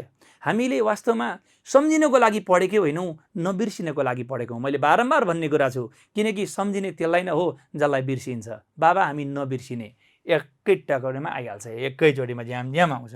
ल भन्नुहोस्, कुरो बुझ्यो कि बुझेन? सबै पहिले पढेको कुरोलाई एकै ठाउँमा राख्दाखेरि कति मजा आउँदो रहेछ नि है। ल अब तपाईँलाई आयो एक्जामिनेसनको प्याटर्न। तपाईँलाई बोर्ड एक्जामिनेसनको प्याटर्नमा क्वेसन्स कहाँबाट कति मार्क्सको आउँछ, यो कुरो तपाईँहरूको साह्रै ठुलो जिज्ञासा थियो। डेन्जर महत्त्वपूर्ण कुरोतिर लिएर आएँ। तपाईँलाई जम्मै क्वेसनको नम्बरिङ 11सम्म दिन्छ। 11वटा प्रश्न तपाईँको क्वेसनमा छापेर दिन्छ। सर प्रोबाबिलिटीको क्वेसन पनि भन्दिनँ, प्रोबाबिलिटीको 4वटा टपिक हुन्छ बाबु। जम्मा एउटा के त भन्दा एनसीआरवाला केस, अर्को चाहिँ तिम्रो चाहिँ हाम्रो थियोरम्सवाला केस, प्रोबाबिलिटी रुलवाला एडिटिभ थियोरम र मल्टिप्लिकेटिभ थियोरम, अर्को चाहिँ कन्डिसनल प्रोबाबिलिटी र अर्को चाहिँ हुन्छ के त भन्दाखेरि बेस थियोरम। त्यो 4वटा टपिकको कुरालाई तिमीले राम्रोसँग हेर्देऊ, त्यति भइसकेपछि प्रोबाबिलिटी अरू केही गर्नै पर्दैन। अनि बेस थियोरम कसरी चिन्ने भन्दा दुईवटा फरक इभेन्ट्सहरू एउटा कमन इभेन्टमा आइरहेछ भने बेस थियोरम हो। एउटा प्रोबाबिलिटी अलरेडी ह्यापन भइसकेर अर्को सोध्छ भने कन्डिसनल हो। यसको बारेमा भिडियो छ, यसो अलिकति विचार गर। यत्रो च्याप्टरको बारेमा मैले एउटा कम्पाइल्ड गरेँ भने एउटा टपिक त तिमीले पनि खोज न यार, होइन र? तिम्रो माया 49, मेरो माया 100, एक थप्छु म पनि हुन्छ 200। अलिअलि काम त तिमीले पनि गरिदेऊ न, यत्रो काम त मैले गरिसकेँ, होइन र? यति कुरालाई ख्याल गर, बाँकी सब काम तिम्रो हातमा छ। कर्म तिमीले गर, फल पनि तिमीले पाउँछौ। हामी त एउटा साधन मात्रै हो भाइ बहिनी हो। लु है त, अब थाकियो हौ, हिही हाहा कमेन्ट आइरहेछ। सम्झना सम्झना सम्झना बिर्सना सललल, झन्झन बढ्यो तिर्सना सललल। ल हामीलाई एक्जामिनेसनमा रिगरेसन भनेर लेखेर छ। हामीलाई एक्जामिनेसनमा क्वेसन नम्बर 1 का 2टा क्वेसन हुन्छ, ए र बी गरिकन। ए नम्बरमा प्राय रिग्रेसन सोधेको हुन्छ, बी नम्बरमा एनभास सोधेको हुन्छ। अब कुनै वर्ष तलमाथि गरे पनि हाल्यो भने अप्ठ्यारो मान्नु पर्दैन, कसरी छुट्याउने भन्ने कुरो आइहाल्यो। ग्रुप बी भनेको लङ क्वेसन हो, 15 मार्क्स गरिकन 30 मार्क्स आइहाल्यो। लङ क्वेसन भनेको तपाईँको 4वटा क्वेसन उपलब्ध हुन्छ। हेर्नुहोस् त, 1 2 3 4 भने 5 नम्बरसम्मको नम्बर ट्यागिङ हुन्छ हाम्रो लागि ग्रुप बीमा। र यो हुन्छ जम्मा जम्मी 45 मार्क्सको लागि। तपाईलाई ए र बीमा प्रोबाबिलिटी थ्योरी दिन्छ। अब यसमा एनसीआरवाला क्वेसन दियो भने कम्बिनेसनवाला दिँदैन है, सरी हाम्रो थियोरम्सवाला दिँदैन। अनि टाइम चाहिँ कति लाउने सर भन्नुभएको छ। केमा बाबु, केमा टाइम कति लाउने राजा? एक्जाममा 4 घण्टामा सब भ्याइदिने कि। ल प्रोबाबिलिटी थ्योरीमा अब कन्डिसनल प्रोबाबिलिटी हाने बेज आउँदैन। अब यो क्वेसनलाई कहिलेकाहीँ मिक्स म्याक्स गरेर अर्कोतिर पनि दिन सक्छ। अहिले मैले सिम्पली एउटा भर्जनबाट देखाएको। अनि त्यसपछि अर्को प्रश्न डिस्ट्रिब्युसनवाला, बाइनोमियल आयो भने पोजिसन आउँदैन, पोजिसन आयो भने बाइनोमियल आउँदैन, नर्मल चाहिँ एउटा ग्यारेन्टी आउँछ, नर्मल चाहिँ एउटा कन्फर्म आउँछ। अनि चौथो नम्बरमा हाइपोथेसिस र इस्टिमेसन मात्रै लेखेँ। इस्टिमेसन भनेको स्याम्पलिङ हो, वास्तवमा इस्टिमेसनै आउँछ। स्याम्पलिङको क्वेसन यहाँ आइरहेको हुन्छ ग्रुप सीमा, एन निकाल्ने कुरो। हाइपोथेसिस र इस्टिमेसनको क्वेसन 4 5 मा आउँछ, 1 2 3 4। हेर्नुहोस् त, यो 15 यो 15 भनेपछि यो 15 दुना 30 मार्क्स त हाइपोथेसिसबाट यहाँ आयो, अर्को 15 45 मार्क्स त यही छ। अनि बाँकी 3टा क्वेसन हाइपोथेसिसको यहाँ पनि हुन्छ। हेर्नुहोस् त, हाइपोथेसिस हाइपोथेसिस यो पनि त हाइपोथेसिस हो नि त, स्याम्पलिङ एन्ड इस्टिमेसन भनेपछि 15 मार्क्स यहाँ पनि छ, 45 मार्क्स यहाँ, 15 मार्क्स यहाँ, 60 45 सरी 30 र 15 ले 45, 45 र 15 ले 60, 60 मार्क्स त हाइपोथेसिसबाट मात्रै आउँछ। हेर्नुहोस् त कति महत्त्वपूर्ण छ। अनि प्रोबाबिलिटी थ्योरीको क्वेसन एउटा फेरि आउँछ ग्रुप सीमा, होइन? अनि प्रोबाबिलिटी डिस्ट्रिब्युसन क्वेसन फेरि एउटा आउँछ। बाइनोमियल उता माथि आयो भने यहाँ पोजिसन आइदिन्छ, अथवा पोजिसन आयो भने माथि बाइनोमियल आउँछ। कहिलेकाहीँ थ्योरी पनि सोधिदिन्छ। अनि कोरिलेसनको क्वेसन दिन्छ, कोरिलेसनबाट 5 मार्क्सको क्वेसन कन्फर्म हो। रिग्रेसनबाट केस स्टडी, कोरिलेसनबाट ग्रुप सीमा। अनि हाइपोथेसिसको क्वेसन्सहरू फेरि दोहोऱ्याएर दिइराखेको हुन्छ। त्यो यहाँ ग्रुप सीमा आउने के हो त, त्यो एफ टेस्टको अगाडिको पार्ट, त्यो काई स्क्वायरको स्पेसिफाइड भेरिएन्स, सिंगल मिनवाला, डबल मिनवाला क्वेसन्सहरू सानो सानो भर्जनमा राखेर यहाँ पनि दिइराखेको हुन्छ। तपाईलाई n निकाल्ने केस एउटा कन्फर्म यहाँबाट आइरहेको हुन्छ। त यो तरिकाले तपाईले हाम्रो ओभरअलमा कुन टपिकबाट कुन क्वेसन कसरी आउँछ। अहिले मैले तपाईलाई सजिलोको लागि हाइपोथेसिसलाई एउटै वर्गमा राखेँ। हुन सक्छ हाइपोथेसिससँग प्रोबेबिलिटी मिक्स गरिदिन सक्छ अथवा प्रोबेबिलिटी डिस्ट्रिब्युसनसँग प्रोबेबिलिटी थ्योरी मिक्स गर्न सक्छ। अनि ग्रुप बी मा आउने क्वेसन्सहरुलाई ए र बी मा गएर मिक्स मार्क्स गरेर सोध्न सक्छ। अघि नै एकजना साथीले क्वेसन सोध्नु भएको थियो, सर हामीले यो ग्रुप बी को क्वेसन्स गर्दा म 2 को ए गरेर 3 को बी गर्छु भन्न मिल्छ कि मिल्दैन? त्यस्तो त पाइँदैन। 2 को ए गरेर 3 को बी गर्न पाइँदैन। 2 को ए गर्नुभयो भने 2 कै बी गर्नु पर्यो, 3 को बी गर्नु भने 3 कै ए गर्नु पर्यो। तपाईले नम्बरिङहरु तलमाथि मिक्स मार्क्स गर्न पाउनु भएन, क्वेसनले चाहिँ मिक्स मार्क्स गरिदिन सक्छ। यो तरिकाले कुरा आयो। अब यसरी क्वेसनको फर्म्याटलाई मैले चर्चा गरेँ। यो काल्पनिक फर्म्याट हो। चोइसमा आउँछ एउटा क्वेसन छोड्न पाइयो, जुनसुकै छोड्नुस्। तपाईलाई एउटा यो आयो यो आएन भने बरु 92.5 मार्क्स टच गर्नुस्, तर एउटाको सट्टामा अर्को चाहिँ गर्न पाउनु भएन। ठीक छ। प्रोबेबिलिटीमा 5 मार्क्सको कस्तो आउने हो सर भन्दा तपाईलाई भेरी सिम्पल क्वेसन आउँछ, त्यही कम्बिनेसन वाला पनि आउन सक्छ, त्यो रेशियो वाला क्वेसन पनि आइदिन सक्छ, इज टु इज टु वाला हैन। सिम्पल क्वेसन आउँछ। यसो ओल्ड इज गोल्डको प्र्याक्टिस गर्दाखेरि तपाईले देखिहाल्नुहुन्छ। अब तपाईलाई वेटेजको कुरो कुन च्याप्टरबाट कति मार्क्स आउँछ भनेर मलाई अक्सर विद्यार्थीले प्रश्न सोध्नुहुन्थ्यो। कोरिलेसनबाट 5 मार्क्स एउटा ग्रुप सी मा कन्फर्म आउँछ, हरेक वर्ष आइरहेको छ। कुनै वर्ष छुटिहाले पनि कर्ममा रहेनछ भनेर भन्ठान्ने नभए हामीले जेनरल प्र्याक्टिसबाट हेर्दाखेरि कोरिलेसनबाट 5 मार्क्स समय बित्दो छ। रिग्रेसन एनालाइसिसबाट 15 मार्क्स आउँछ, यो आउट क्वेसन नै हो, केस स्टडी। प्रोबेबिलिटी थ्योरीबाट 15 देखि 20 मार्क्स, किनकि 7.755 गरेर दुईटा, अनि ग्रुप सी मा एउटा क्वेसन फेरि हाल्दिन सक्छ। कहिलेकाहीँ हालेन भने पनि 15 मार्क्स कन्फर्म भयो, अनि 20 सम्म आउन सक्छ। एउटा प्रोबेबिलिटीको क्वेसन ग्रुप सी मा नहाल्दै गर्दा त्यहाँबाट तपाईलाई कहिलेकाहीँ थ्योरी सोधिदिन सक्छ। त्यसकारणले गर्दा 15 मार्क्स त दैवले रोकेनन्, एउटा 5 मार्क्स थपेर 20 मार्क्स पनि आउन सक्छ प्रोबेबिलिटी थ्योरीको। अनि डिस्ट्रिब्युसनमा पनि बाइनोमियल पोजिसन नर्मल गरिकन 7.5 को दुईटा क्वेसन ग्रुप बी मा अनि 5 मार्क्सको एउटा क्वेसन ग्रुप सी मा गरिकन यहाँबाट पनि 20 मार्क्स सम्म आउँछ। 20 मार्क्स भन्दा बढी आउँछ भन्ने होइन, अप टु 20 भनेको 15 पनि हुन सक्छ है। ल कहिलेकाहीँ 12.5 पनि देला नि, फेरि एउटा 5 एउटा 7.5 गरिकन, किनकि थ्योरी दुईटा क्वेसन हाल्दियो भने के गर्ने, स्ट्रक्चर चेन्ज गरिदिन्छ नि त कहिलेकाहीँ। अनि हाइपोथेसिस र इस्टिमेसन, यहाँ इस्टिमेसन मात्रै लेखे पनि यो स्याम्पलिङ पनि छ है, इस्टिमेसन भित्रै स्याम्पलिङ छ, बुझ्नु होला। हाइपोथेसिस स्याम्पलिङ इस्टिमेसनबाट 50 मार्क्स दैवले रोकेनन्, 60 सम्म आउन सक्छ। त 13 वटा च्याप्टरलाई 13 वटा टपिकलाई पढ्दा तपाईको गोजीमा 50 मार्क्स छ। त हाइपोथेसिस कति महत्त्वपूर्ण विचार गर्नुस् त। अनि रिमार्कको कुरो गर्दा 1 theory question may be asked in group C. Group C मा 5 मार्क्सको लागि एउटा थ्योरी क्वेसन सोध्न सक्छ। ग्रुप बी को कुरा गर्दा chapters can be mixed up in group B questions. Group B को क्वेसनमा प्रोबेबिलिटीलाई तपाईको हाइपोथेसिससँग ए र बी कम्बिनेसन मात्र नि दिन सक्छ, अनि डिस्ट्रिब्युसनलाई प्रोबेबिलिटीसँग हाल्न सक्छ, डिस्ट्रिब्युसनलाई हाइपोथेसिससँग पनि हाल्न सक्छ, मिक्सअप गर्न सक्छ। यो कुरालाई तपाईले विचार गर्नु होला। अनि अर्कोले के भन्छ, question pattern can be changed, so be ready with the concept of the related topic. त मैले अघि नै भनेको भन्दा कहिलेकाहीँ कन्सेप्ट उल्टा पनि दिन सक्छ। अहिलेसम्म एउटा मात्रै बढीमा थ्योरी सोधिरहेछ, तपाईँलाई 3टा थ्योरी सोधिदियो भने के गर्ने ल भन्नुहोस् त। मेरो कर्म यस्तै रहेछ भन्ठान्ने, अनि तपाईँले त्यो अनुसारले थ्योरी पनि गर्नुपर्छ। त तपाईले अहिले थ्योरीको लागि एकदमै धेरै जानुपर्छ भन्ने कुरोले तपाईँ अहिले थ्योरीतिर नजानुस्। तपाईले ओभरअलमा थ्योरी सोध्दै हाल्दाखेरि पनि सिम्पल स्ट्याट पढेकै न्युमेरिकल थ्योरी नै आउँछ। जस्तै डिफाइन लेभल अफ सिग्निफिकेन्स भनिदिन्छ। लेभल अफ सिग्निफिकेन्स तपाईँले त्यत्रो पढ्नु भएको होइन र, यसो सम्झेर पनि आउँछ। र थ्योरीको कुरो गर्दा एकचोटि टोयलेट गएपछि पनि आइहाल्छ कि हैन र। एक्जाममा जब एकचोटि टोयलेट जान्छ नि, अनि सबै हामीलाई वारवारी आउँछ, किनकि एक्जामिनेसनमा वास्तवमा टोयलेट हामीलाई जाने भनेको नि आएर होइन नआएर जाने हो कि। के आउने र के नआउने भन्ने कुरो बुझिसक्नुभयो हैन र। ल यति भइसकेपछि अब तपाईहरुलाई म क्वेशन्स देखाउँदैछु। अब मेन पार्टमा आइपुग्यो हामी, क्लोजिङमा छौं, झन्डै 9:45 पनि भइसक्यो। 9 बजे त मेरो एनआरबी को क्लास छ यार, त्यही पनि हेर्नुस् त म तपाईहरुलाई समय दिइराछु। अब गाडी जाँदा म भन्दिउला, सरको क्लास धेरै अगाडि पढेको छ सर। अरे अगाडि पढेको छ कसले सन्ध्याले के लेखेको यार, कति रमाइलोसँग भन्नुहुन्छ सर है, रमाइलो लाग्छ है, थ्यांक यू सर। एनआरबी पढेको छ, सक्यो। अब मेरो 2टा क्लासमा एनआरबी कोर्स सकिन्छ अब, अनि दशैंतिर फेरि सुरु गर्छौं हामी, यहीँबाट सुरु गर्छौं यो एम्बिसन गुरुबाटै।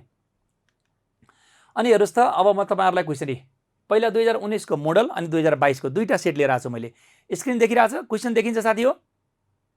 हस् म लिन्छु भन्नुभएको छ, आफू पनि लिने, साथीहरूलाई पनि लिने। यस सर। ल अब तपाईँहरूलाई हेर्नुहोस्, यो यहाँ लेखेको छ नि, यो हाई रिग्रेसन हो भनेर छुट्याइदिएको छैन, आफैले थाहा पाउनुपर्छ। हेर्नुहोस् त, यो एउटा क्वेसन नम्बर 1 को ए हामीले गेस गरेका छौँ। 1 को ए भनेको प्राय रिग्रेसन हुन्छ, तर त्यसरी रिग्रेसन हुन्छ भन्ठाने रिग्रेसन गर्ने होइन नि त। क्वेसनले हेर्नुहोस् त के भनेको छ, मल्टिपल रिग्रेसन भनेको छ। मैले इङ्कलाई चेन्ज गरेँ, मल्टिपल रिग्रेसन। रिग्रेसन भनेकोले आगे आएन। अब रिग्रेसनमा तपाईँको डिपेन्डेन्ट भेरिएबल छुट्याउनुपर्छ। कसलाई चाहिँ डिपेन्डेन्ट भन्ने कुरो थाहा पाउनुहोस् त, जसको मानलाई हामीले सोधेको छ त्यो डिपेन्डेन्ट भेरिएबल हो। अब एक्चुअली कमेन्ट आयो, यतिको इफोर्ट हाम्रो सरहरूले कहिले लगाउनु भएन, हजुर सधैँ स्पेसल हुनुहुन्छ हामी स्टुडेन्टको लागि। Thank you. म मेहनत गर्छु नि त, मेरो मेहनतलाई तपाईँले धन्न रेस्पेक्ट गरिदिनु भएको छ। ल हेर्नुहोस् त के भनेको छ, नभए कहिलेकाहीँ के हुन्छ नि, टिचरले मेहनत गरेको तर विद्यार्थीले त्यसलाई थाहा नपाइदिएको कि, अथवा हामीलाई चाहिँ नि सरले हाम्रो लागि गर्नुभएको भने मतलब होइन, क्रेडिट दिन खोज्दैनन्। तपाईँहरूले धेरै क्रेडिट दिनुहुन्छ। आइएम एकदम के भन्छन्, ओभरवेल्म्ड भन्न पनि जिब्रो लटपटी हो तपाईँहरूको मायाले। हेर्नुहोस् त के भनेको छ, हेर्नुहोस् त, the manager of the particular sales store in Kathmandu has realize the sales of production दिएको छ, अन्त एडभर्टाइजिङ दिएको छ, the manager of the store दिएको छ। यहाँसम्म डिपेन्डेन्ट भेरिएबल देखिन, तलपट्टि भनिरहेको छ। हेर्नुहोस् त, अनि develop the multiple regression equation that best fits the data, यहाँबाट पनि देखिएन। अनि स्ट्यान्डर्ड एरर्स अफ एस्टिमेट सोधेको छ, हामीले एसई निकाल्छौँ। How much variation in sales, अरे भेइ कसको भेरिएसनलाई सोध्यो, सेल्सको भेरिएसन। त सेल्सको यो भेरिएसन भनेर सोधेपछि यहाँबाट के निकाल्ने हो, ल भन्नुहोस् त। भेरिएसन भन्ने टपिकले के निकाल्न भनेको मलाई कसले भन्न सक्छ? मैले बाहेक यो कसले बुझेला मलाई भनिदिनुहोस् त। यस विप्लव, आई लभ यु। विप्लवले एकदम राम्रो कुरो गर्यो। भेरिएसन भनेको डिटर्मिनेसन हो, एक्सपेक्टेड होइन लाटी। एक्सपेक्टेड भन्नुको अर्थ इस्टिमेट गरेर भन्छ, भेरिएसन भनेको एक्सपेक्टेड निकाल्न सोधेको होइन। भेरिएसन भन्ने बित्तिकै आर स्क्वायर डिटर्मिनेसन हो है, विचार गर है सोफिया।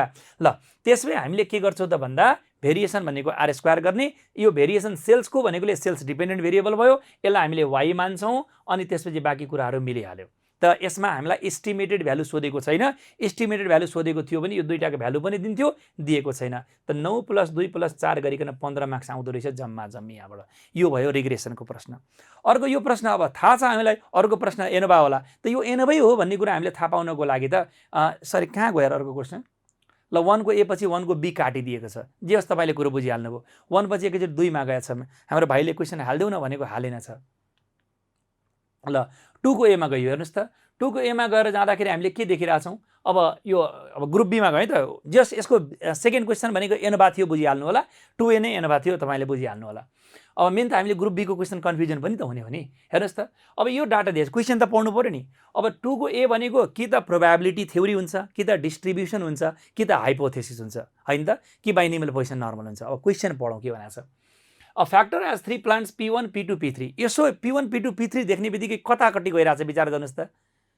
यो कता गइरहेछ भन्नुहोस् त, बेस थियरम। अस्मिता एकदम असम यार, तिमी मान्छे खतरा छ यार। यो P1, P2, P3 बेस। अनि बेस थियरममा हामीले के गर्छौँ भन्दा नि 100% प्रोबेबिलिटी जोडेर दिइराखेको हुन्छ। हेर्नुहोस् त के छ, 25, अर्कोतिर 25 र अर्को 50। 25, 25 र 50 जोडेर हाम्रो के भयो त, 100% पुगेको पनि त हाँगाको पहिलो कोलममा आइगयो। अनि बाँकी 1%, 2%, 3% दिएको छ। के नामले दिएको छ, प्रोड्युस्ड भनेर नाम के छ, डिफेक्टिभ भनेको छ कि के भनेको छ, production factory is found to be defective अरे। त हेर्नुहोस् त, P1 भनेको एउटा एक्सक्लुसिभ इभेन्ट, P2 भनेको अर्को एक्सक्लुसिभ इभेन्ट, P3 भनेको अर्को एक्सक्लुसिभ, अनि डिफेक्टिभ भनेको डी भनेको कमन इभेन्ट। यस्तो खतरा तपाईँहरूले जानिसक्नु भएको छ। कसले भन्छ तपाईँहरूलाई स्ट्याट आएन, बबाल आएको छ। अलिअलि मनमा डर त लागिहाल्छ नि, र त्यो डरले नै तपाईँले राम्रो गर्नुहुन्छ कि। मनबाट डर हरायो भने त विद्यार्थी बिग्रिगयो नि त मनमा डर हुनु स्वाभाविक हो, राम्रो छ। त यो भनेको प्रोबेबिलिटी थ्योरी क्वेसन हो, बेस थियरम हो। यो कुन थियरम हो रे, बेस थियरम, 2019 को क्वेसन नम्बर 2A।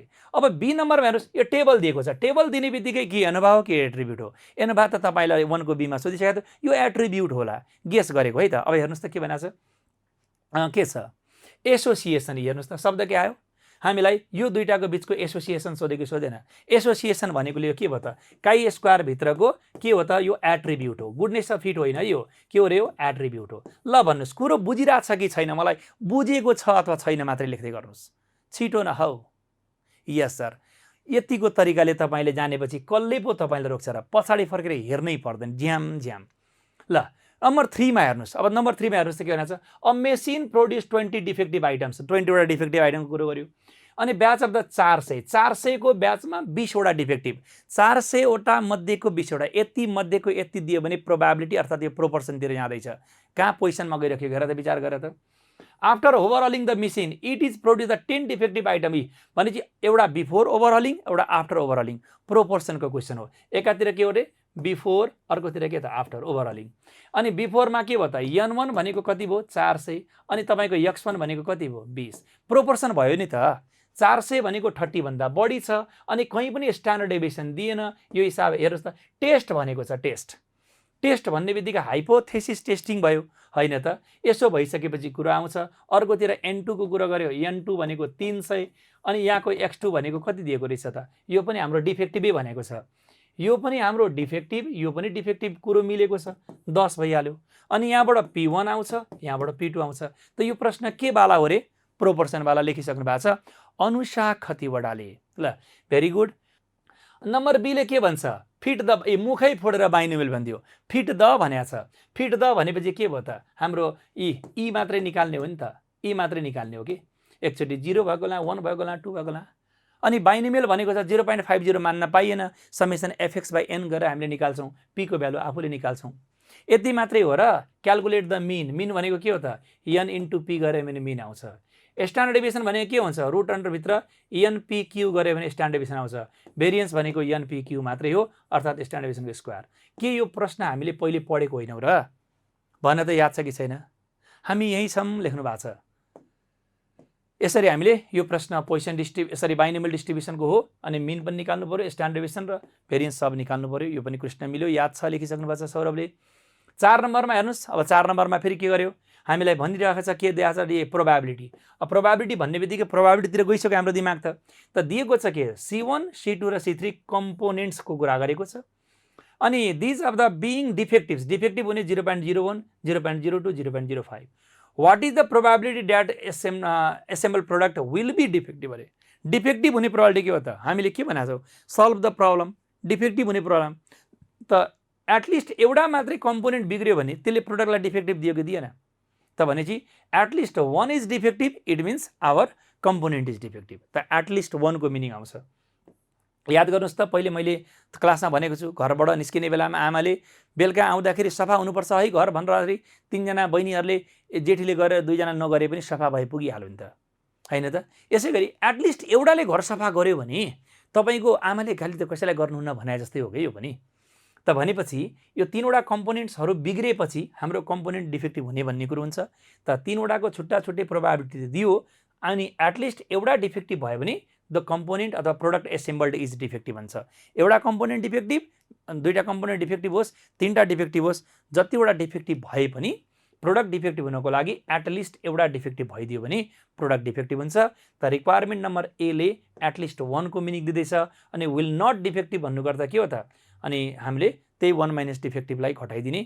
त्यो भएपछि यसको जो आउँछ त्यसको कम्प्लिमेन्ट प्रोबेबिलिटी 2 नम्बर भयो। सबै सजिलो भयो, यो प्रोबेबिलिटीको क्वेसन हो। नम्बर बी, ल केही गर्नै पर्दैन जस्तो के भनेको छ, बिफोर र आफ्टर पेयर्टी टेस्ट होइन र, बिफोर एन्ड आफ्टर आउने बित्तिकै के हुन्छ अरे पेयर्टी टेस्ट। क्वेसन चिन्ह आउँदैन भने कसले भन्दो रहेछ।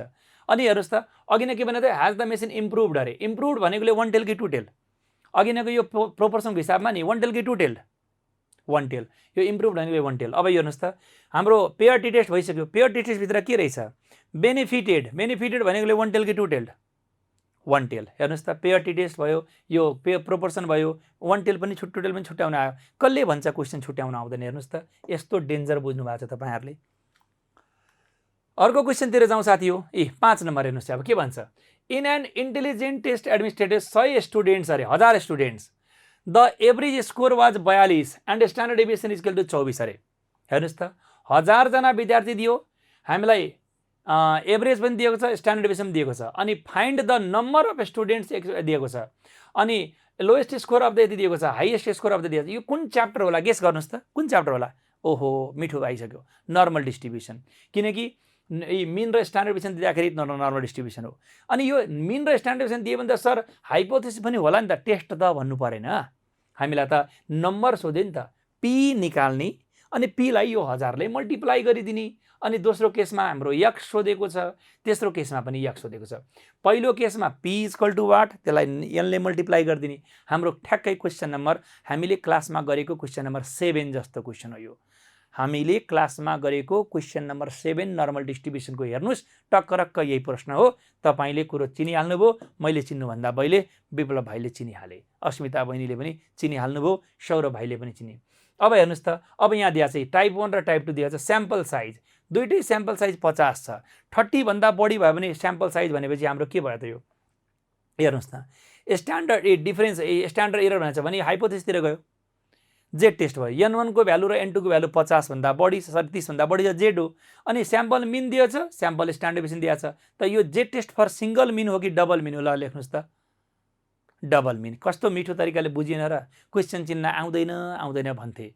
तपाईले पहिलोचोटिको चरणमा यति लेभलमा चिन्नु भनेको त अलिकति घरमा गएर फेरि एकचोटि दोहोऱ्याएर हामीले हेर्यो भने त कति मजाले बुझ्दो हौं। फेरि अब ग्रुप सी मा जाउँ। हेर्नुस् त, in a ट्राइभेरिएट distribution R1.23 R1.23 यो के हो त? कोरिलेसन हो कि होइन? ल भन्नुस्, कोरिलेसन हो कि होइन? हामीलाई सिम्पल कोरिलेसन दिएको छ, पार्शियल सोधेको छ। कि पार्शियल सोध्छ कि मल्टिपल सोध्छ? सकिहाल्यो। A sample of 40 light bulbs from manufacturer lot had the 1624 hours with the standard deviation दिएको छ 30। Construct 90% 99% confidence interval. अरे इन्टरभल भन्ने बित्तिकै लिमिट हो कि होइन? लिमिट हो कि होइन? इन्टरभल भन्ने बित्तिकै लिमिट हो। एस्टिमेसनतिर गयो, स्याम्पलिङ एस्टिमेसन। अनि n को भ्यालु कति दिएको छ? 40 दिएको छ। n को भ्यालु कति दिएको छ अरे? 40। अब यो जेड टेस्टतिरवाला लिमिट हो कि टी टेस्टतिरवाला लिमिट हो? छिटो लेख न एन्सरमा। जेड वाला हो। कसले भन्छ क्वेसन चिन्न आउँदैन? यस्तो मिठो चिनिराखेको छौ। नम्बर 8 मा जाउँ। A sales person of the Kathmandu mall 70% chance भने प्रोबाबिलिटी कुरो गर्न थाल्यो। Chance of the making sales to each of the customer. Each of the customer भने एक भन्दा बढी कस्टमर छ देखियो। दुईटा हो कि तीनटा विचार गर्नुस्। The behaviour of the successive customers consumed independent if 2 customer. अरे दुईटा कस्टमर भनेपछि ए भन्ने कस्टमरको पनि 70 भयो, बी भन्ने कस्टमरको पनि 70 भयो। पीए पनि 0.70, पीए पनि 0.0 किनकि इच भनेको छ नि त। अनि दुईटा भनेकोले 2 मा आयो। ए र बी दुईटैको लागि दिएको छ। अनि के भनेछ? नन भनेको छ पीए बार इन्टु पीबी बार। अनि एटलिस्ट 1 भन्नु गर्दा के हो त? ए ले गरे भने बी ले सक्दैन, बी ले सक्यो भने ए ले सक्दैन, ए र बी दुईटैले गर्छ। त एटलिस्ट 1 भन्नु गर्दा हामीले एटलिस्ट 1 त्यसरी किन निकाल्ने? 1 माइनस नन गरे भइहाल्यो। किनकि जब आउँछ एटलिस्ट 1 तब गरिदिनु 1 माइनस नन। हेर त, हामीले काम गरिहाल्छौँ। त घर गएर अलिकति आफैले यसलाई प्र्याक्टिस गर्नुपर्छ। मैले भनेर त कहाँ हुन्छ साथी हो। यसरी अब 9, 10 र 11 last question. In a certain town the average number off road accidents per day is 4 दिएको छ। हेर्नुहोस् त, एक्सिडेन्टको कुरो गर्ने बित्तिकै कता लम्किँदैछ? लेख न कमेन्टमा। लम्किँदैछ कता? पोजिसनमा। अनि 4 दिएको छ। फलो मुखै फोडेर पोजिसन भनिदिएको रहेछ। अब बाँकी त नो एक्सिडेन्ट, बाँकी त कुरो भइहाल्यो नि। क्वेसन चिन्न आउँदैन भन्थे, किन आउँदो रहेछ? आउँदो रहेछ त। हेर्नुहोस् त, in a random sample of 20। अरे स्याम्पल साइज कति दियो? 20 भन्ने बित्तिकै n को भ्यालु 30 भन्दा कम छ। Population gives the sample mean equal to कति दिएको छ त? 42 भने चाहिँ हाम्रो टी टेस्टतिर गयो। स्याम्पल स्ट्यान्डर्ड डिभिएसन दिएको छ 6 भने यो सानो एस भयो कि ठुलो एस भयो? सानो एस हैन। अनि टेस्ट त हाई टेस्ट भने भनिदिइहाल्यो हाइपोथेसिस। अनि यो सिंगल मिन हो कि डबल मिन हो? ल भन्नुस्। सिंगल मिन हो कि डबल मिन हो? सिंगल मिन हो। हेर्नुहोस् त, कसले भन्छ क्वेसन चिन्न आउँदैन? अनि राइट नोट भनेको अब हेर्नुहोस् त, binomial distinction property testing of hypothesis. यो आफैले पनि घरमा लेख्न सकिँदैन। अनि यो क्वेसन किन गर्नु पर्यो त? हामीले माथि न्युमेरिकल 5 वटा जानिहाल्यौँ त। एउटा क्वेसन त चोइस छ त तपाईलाई, किन हातिनु पर्यो? ल भन्नुस् त, यस्तै फर्मेटबाट क्वेसन बन्दा आउँदैन होला त? आउँछ होला नि त। एउटा क्वेसन अझै देखाइदिउँ मैले। हामीलाई के दियो? रिग्रेसन दियो, एक्सपेन्डिचर दियो, मन्थली इन्कम दियो, साइज दियो। अब के सोधेको छ हेर्नुहोस् त, multiple regression equation of food on expenditure. अरे त भने फुड अन एक्सपेन्डिचर भनेको यो y भयो, अनि यो x भने x2 भयो। अनि बाँकी कुरो त आइहाल्यो नि। 1,40,000 भने पनि 140 मात्रै लेख्नुपर्छ है, किनकि हामीले डाटा 3 वटा जिरोलाई मेजरमेन्ट गरेको छ, हटाउनुपर्छ। 140 लेख्नु होला है त्यहाँबाट लेख्ने बेलामा। ल बाँकी कुरो बुझिहाल्नुभयो, रिग्रेसनको प्रश्न हो। 1 को बी हेर्नुहोस् त, मेसिन टाइपको कुरो गर्यो, वर्कर म्यानको कुरो गर्यो, डिफरेन्स मेसिन टाइपको पनि कुरो गर्यो, वर्करको पनि कुरो गर्यो, 2 वे एनोभा भयो हैन। हैन मलाई गाह्रो भन्दा पनि उता 9 बजे अर्को क्लास छ कि ठिक छ, केही छैन। अब तपाईहरुको आज अन्तिम दिन त हो नि, के भएर म उहाँहरु आज सरी भन्दिउँ होला के भएर। यो एनोभा भइसक्यो। अब 2 को एमा हेर्नुहोस् त, 2 को एमा हामीलाई के भनेको छ? It is believe that the proportion, यी प्रोपोर्सनै मुखै फोडेर भनिदिइहाल्यो। प्रोपोर्सन भइदिसकेपछि कि सिंगल प्रोपोर्सन कि डबल प्रोपोर्सन के भन्छ गभर्नमेन्ट इम्प्लोइ लोअर भन्ने शब्द आएपछि के भयो वन टेल कि टू टेल ल मलाई भन्नुस् त वन टेल अनि दिएछ देन द रुरल एरिया नि एउटा दिएछ सिटी एरिया एउटा दिएछ एकातिर लेख्नु पर्यो सिटी अर्कोतिरदेखि लेख्नु पर्यो रुरल एरिया हैन र भनेपछि यो डबल प्रोपोर्सनतिर गयो जेड टेस्ट भएर डबल प्रोपोर्सनमा टी त कहिले हुँदैन कति सजिलो छ हेर्नुस् त अब बाँकी डाटालाई गिभन सार्नुस् आफै इफ फिट द बाइनोमियल जहिले पनि बाइनोमियल सोध्दो रहेछ है विचार गर्नुस् त तर कहिलेकाहीँ पोजिसनको पनि फिट भन्न सक्छ सेम अघिको प्रश्न भयो हामीले समेसन एफएक्स बाई एनबाट निकाल्ने अब त्यसै गरी हाम्रो अर्को प्रश्नतिर जाउँ हेर्नुस् यो के हो त plant 1 plant 2 plant 3 base theorem हो कि होइन अनि डाटाले के भनेको छ हेर्नुस् त प्रोड्युस्ड बाई के दिएछ डिफेक्टिभ कुन थियरम अरे यो हेर्नुस् त plant 1 plant 2 plant 3 base theorem त एउटा कमसेकम आउट रहेछ त लगभग हैन त अनि बाँकी कुरो त निकालिदिइहाल्ने अनि यो प्रश्न टेबलमा दियो टेबलमा दिने बित्तिकै हिसाब कताबाट जान्छ एट्रिब्युट कता जान्छ रे एट्रिब्युट हामीले आशंका गरेको नि आशंका पो गरेको किनकि एउटा टेबलवाला क्वेसन एनोभा भइसकेको छ ग्रुप एमा यो ग्रुप बीमा आएको छ भने एट्रिब्युट होला गेस गरी हेरौँ त ल हेर्नुस् त के भनेको छ के आयो यहाँ हेर्नुस् त शब्द के आयो रिलेसनसिप भनेको एट्रिब्युट भएन र कति सजिलो छ के क्वेसन एक्जाममा चिन्नलाई गाह्रो छ भन्छन् तरिका लगाएर पढ्नु पर्यो नि त फेरि हेर्नुस् त factory in factory there are 3 machines XYZ अब 3टा मेसिनको कुरो गर्यो प्रोबाबिलिटीको कुरो होला कतैपट्टि दिइराखेको होला हैन त यी 80% दिएको छ 65% दिएको छ 90% दिएको छ एटलिस्ट 1 मेसिन दिएको छ 1 minus non गरिदिनुस् 1 machine will work only 1 machine will work without failure एउटाले मात्रै वर्क गर्नेछ एउटाले विदाउट फेलर भने दुईटाले नगर्ने हैन एउटाले गरे दुईटा नगर्ने यो प्रोबाबिलिटी क्वेसन भइहाल्यो अनि हेर्नुस् बिफोर र आफ्टर हेर्नुस् त पेयर टी टेस्ट त लगभग हरेक वर्ष आउने जस्तो क्वेसन कन्फर्मै होइन र पेयर टी टेस्ट कहिलेकाहीँ नआउनु पनि सक्छ अर्को आउला हैन अहिलेसम्म एफ टेस्टको सोधेको छैन 4 नम्बर पनि 5 नम्बर हेर्नुस् त के भनेको छ 900 विद्यार्थीको कुरो गर्यो हैन अनि हामीलाई के भनिदिएको छ फाइन्ड द मिनिमम स्कोर दिएको छ अब मिनिमम भने यसको स्कोर सोधिरहेको छ प्रोबाबिलिटी सोधिरहेको छ के भनेको छ हेर्नुस् त के डिस्ट्रिब्युसन रे most of the question normal डिस्ट्रिब्युसनको नर्मल भनिदिइराखेको हुन्छ त नर्मल डिस्ट्रिब्युसनको तपाईँको केस 1 र केस 2 सोध्यो म्यू र सिग्मावाला क्वेसन त अहिलेसम्म हामीले भेटिनौँ आउन सक्छ तर त्यो नम्बर 2 मा 2 research laboratories independently produced drugs provide the relief of कफ अरे रिलिफ अफ कफको कुरो गर्ने बित्तिकै हाम्रो प्रोपोर्सनतिर जाँदैछ है विचार गर्नु होला the first drug was tested 90 कफ सफरर्स यो क्वेसन त हामीले क्लासमा गरेकै थियौँ नि एकचोटि याद गर्नुहोस् त अनि प्रोड्युस्ड एन्ड 8.5 आवर्स रिलिफ अनि अर्को दिएको छ 1.8 आवर्स स्ट्यान्डर्ड डिभिसन यो प्रोपोर्सन स्ट्यान्डर्ड डिभिसन दिएको छ मिनवाला भयो यो स्ट्यान्डर्ड डिभिसन दिएको छ के वाला भयो अरे मिनवाला भयो अनि द सेकेन्ड ड्रग दिएको छ भने यो डबल मिन भयो के को लागि त n को भ्यालु 90 दिएको छ अर्कोतिर n को भ्यालु 80 दिएको छ यो टी टेस्टतिर गयो कि डबल टी टेस्टतिर गयो कि जेड टेस्टतिर गयो भन्नुस् त साथी हो जेड टेस्ट भित्रको डबल प्रोपोर्सन हो कि डबल मिन हो किनकि हामीलाई स्ट्यान्डर्ड डिभिसनको डाटा अभाइलेबल छ अब रहेको र 1 टेल र 2 टेल हेर्नुस् त significant does the second drug provide the significantly shorter period of relief अरे 1 टेल कि 2 टेल 1 टेल कहिले अहिलेसम्म नबुझेको चाहिँ रहेनछ है तपाईहरुले अझै तपाईले मेहनत गरेर पढ्न बाँकी नै छ 3 गतेदेखि लिएर 8 गतेसम्म लगातार 5 दिन त स्टार्टै मात्रै पढ्नु पर्छ त आजदेखि तपाईँ स्टार्ट पढ्न छोड्दिनुस् है आजदेखि 2 दिन 3 दिन तपाईलाई गाह्रो लागेको विषय पढ्नुस् 3 गतेदेखि लगातार स्टार्ट मात्रै पढ्नुस् अहिले ननिस्किनुस् है एउटा खतरा कुरा भन्न बाँकी छ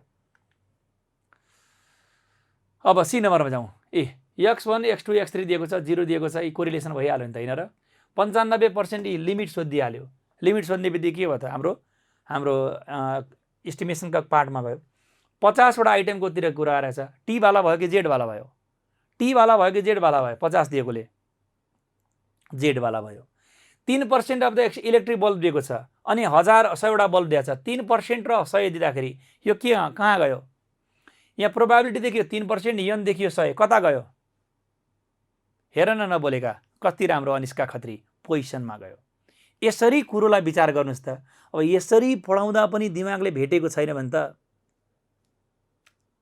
धन्य दिमाग लिएर जन्मेको छु तिमी एक्ज्याक्टली भएर भइहाल्यो ल सकिहाल्यो 9 नम्बरमा 30 जना विद्यार्थीको गुरु गरेको छ क्लासरुममा 20 जना के भए बोयज भए 10 जना गर्ल भए 30 जना मध्ये 20 जना बोय 10 जना गर्ल अनि के भन्छ 2 students are selected at random अनि एकैचोटिमा दुईटा अथवा दुईटाभन्दा बढीलाई लियो भने त्यसलाई के भन्छौँ? हामीले त्यसलाई के भन्छौँ अरे भन्दा त्यसलाई हामीले प्रोपोर्सन भन्छौँ। एकैचोटिमा दुईटाभन्दा बढी गर्नु भनेको प्रोपोर्सनको प्रश्न हो। अब तपाईँले यो सर मलाई हेर्नु न, फोन आएपछि प्रोपोर्सन भन्न पुगेछु। यो भनेको एनसीआरवाला प्रश्न हो होइन र? यसरी हामीले कुरालाई मिलाउँदछौँ। त यो एनसीआरवाला क्वेसन हो, किनकि टु अर मोरलाई सेलेक्सन गर्नु गर्दा कम्बिनेसनवाला क्वेसन हो। फोन आएकोले मैले गाह्रो भयो मलाई। ल अनि क्वेसन नम्बर 10 ले के भन्दैछ? A research wishes to estimate the population मिनर। एस्टिमेसन गर्न भन्यो। के गर्न भन्यो रे? एस्टिमेसन गर्न भन्यो। स्याम्पलिङ एन्ड एस्टिमेसनतिर जाँदैछ। What should be the sample size अरे? Sample size N equal to वाटवाला केस। एन इक्वल टु वाटवाला केस। अब सम्झिनुहोस् यो पिक्यूवाला हो कि सिग्मावाला? हेर्नुहोस् त, यो स्ट्यान्डर्ड डेभिएसन दिएकै छ भने यो पिक्यूवाला होइन सिग्मावाला केस हो। 15 पनि दिएकै छ, अर्कोतिर 95% कन्फिडेन्स लेभल दियो, हामीलाई 1.5 स्ट्यान्डर्ड डेभिएसन दियो। ल भन्नुहोस् क्वेसन सजिलो छ कि गाह्रो छ? अनि स्ट्राटिफाइड स्याम्पलिङ स्याम्पल दिएकै छ। अब यति भइसकेपछि क्वेसन त हामीले सबै चिन्न सक्यौँ त। मैले 2वटा वर्षको अनुभव गराएँ, तपाईँले यसै गरी बाँकी प्रश्नको क्वेसन पनि चिन्नु पऱ्यो नि त। अब यसै गरी तपाईँले कुनै पनि बुकको लास्टको पेजमा सेमिस्टर वाइज क्वेसन राखिदिएको छ। त्यो सेमिस्टर वाइज क्वेसन्सहरूको तयारी तपाईँहरूले घरबाट गर्नु होला। आज गर्ने होइन, तपाईँले 3 गतेबाट स्ट्याटिस्टिक्स लगातार पढ्न थालिसकेपछि एकछिन धैर्य गर्नुहोस्, एकछिन रोक्नुहोस्। 3 गतेदेखि स्ट्याटिस्टिक्स लगातार पढ्न थालेपछि 3 गते 4 गते 5 गते 6 गते पढिसकेपछि 6 गतेको बेलुका आफ्नो बुकको पछाडिपट्टि यस्ता सेमिस्टर वाइजको क्वेसन्सहरू हुन्छ।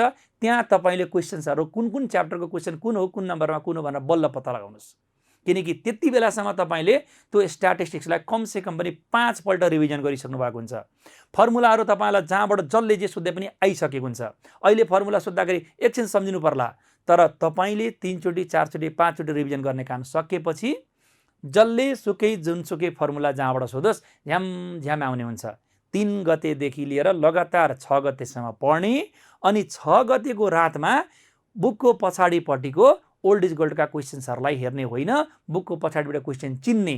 गर्ने बेलामा बरु ओल्ड इज गोल्डकै गर्ने, तर चिन्ह चाहिँ बुकको पछाडिबाट राखिदिएको छ। मैले मेरो बुकको पनि राखिदिएको छु, त्यहाँबाट क्वेसन चिन्नु होला। यो 2टा क्वेसन चिने जस्तै। अब एक्जामिनेसनमा पहिला कुन क्वेसन गर्ने सर भन्ने कुरा आउँछ। एक्जाममा पहिला कुन क्वेसन गर्ने भन्दाखेरि एक्जामिनेसनमा पहिलो प्रश्न रिग्रेसन ज्यान गए पनि नगर्नु होला। टिप्स एक्जाममा जाने बित्तिकै पहिलो प्रश्न रिग्रेसन गर्ने होइन।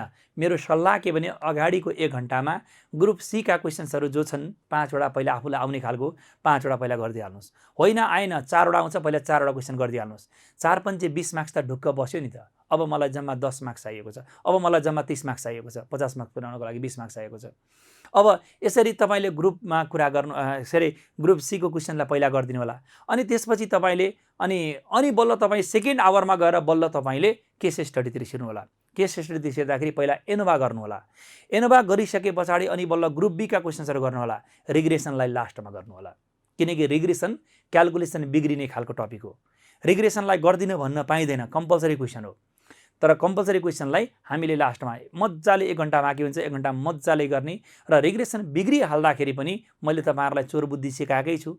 त्यो क्यालकुलेटरबाट एन्सर भेरिफाई गरेर थपक्क राखिदिने, काटेर नदेखाउने। काट्नुभन्दा पहिले तपाईँले एन्सरै यही हो भनेर आनन्दले कहीँ पनि नकाटिने गरी स्मुथ तरिकाले कहीँ पनि दोहोऱ्याएर काटेको नहोस्, हेर्दै फ्रेस होस्, एक लाइन छाड्दै लेख्नु होला, एकदम राम्रो आउँछ। त्यस कारणले गर्दा मल्टिपल रिग्रेसन सजिलो लाग्छ त संसारलाई सजिलो लाग्छ, तिमीलाई मात्र सजिलो लाग्छ भनेर के चाहिँ नयाँ कुरा गरे बाबु? मैले त मेरो अनुभव सेयर गरेको नि। एक्जामिनेसनमा 50% विद्यार्थीले रिग्रेसनको हिसाब बिगारेका हुन्छन् के। सजिलो लाग्ने भएकोले त सबले रिग्रेसन गर्छन् नि। सजिलो त सबैलाई लाग्छ, तिमीलाई मात्र लाग्यो र रिग्रेसन सजिलो? सबलाई सजिलो लाग्छ, तर क्यालकुलेसन गर्दा कता हो कता छिप्लिन्छ। त्यसैले यो कुरालाई विचार गर्नु होला। अलिकति कन्फ्युजन हुने भनेको नर्मल डिस्ट्रिब्युसन हो, हेर्नुहोस् तपाईँहरूलाई। बाँकी सबै क्वेसन्सहरू डिस्ट्रिब्युसनहरू कहीँ कन्फ्युजन हुँदैन। बेस थियरम सजिलो छ, कन्डिसनल प्रोबाबिलिटी सजिलो छ, यो एनसीआरवाला क्वेसन पनि सजिलै छ, अनि बाइनोमियल पोजिसन सजिलै छ। सबै क्वेसन त सजिलै छ त। हल्का गाह्रो बनाइदिने भनेको कि त नर्मलले हो कि त क्यालकुलेसन बिग्रिने भएकोले रिग्रेसनले हो। अब यति भन्दै मैले मेरो यो जति समय हामी जोड्यौँ, तपाईँहरूको यो साथ, यो माया र ममताको लागि एकदमै धेरै धन्यवाद भाइ बहिनी हो।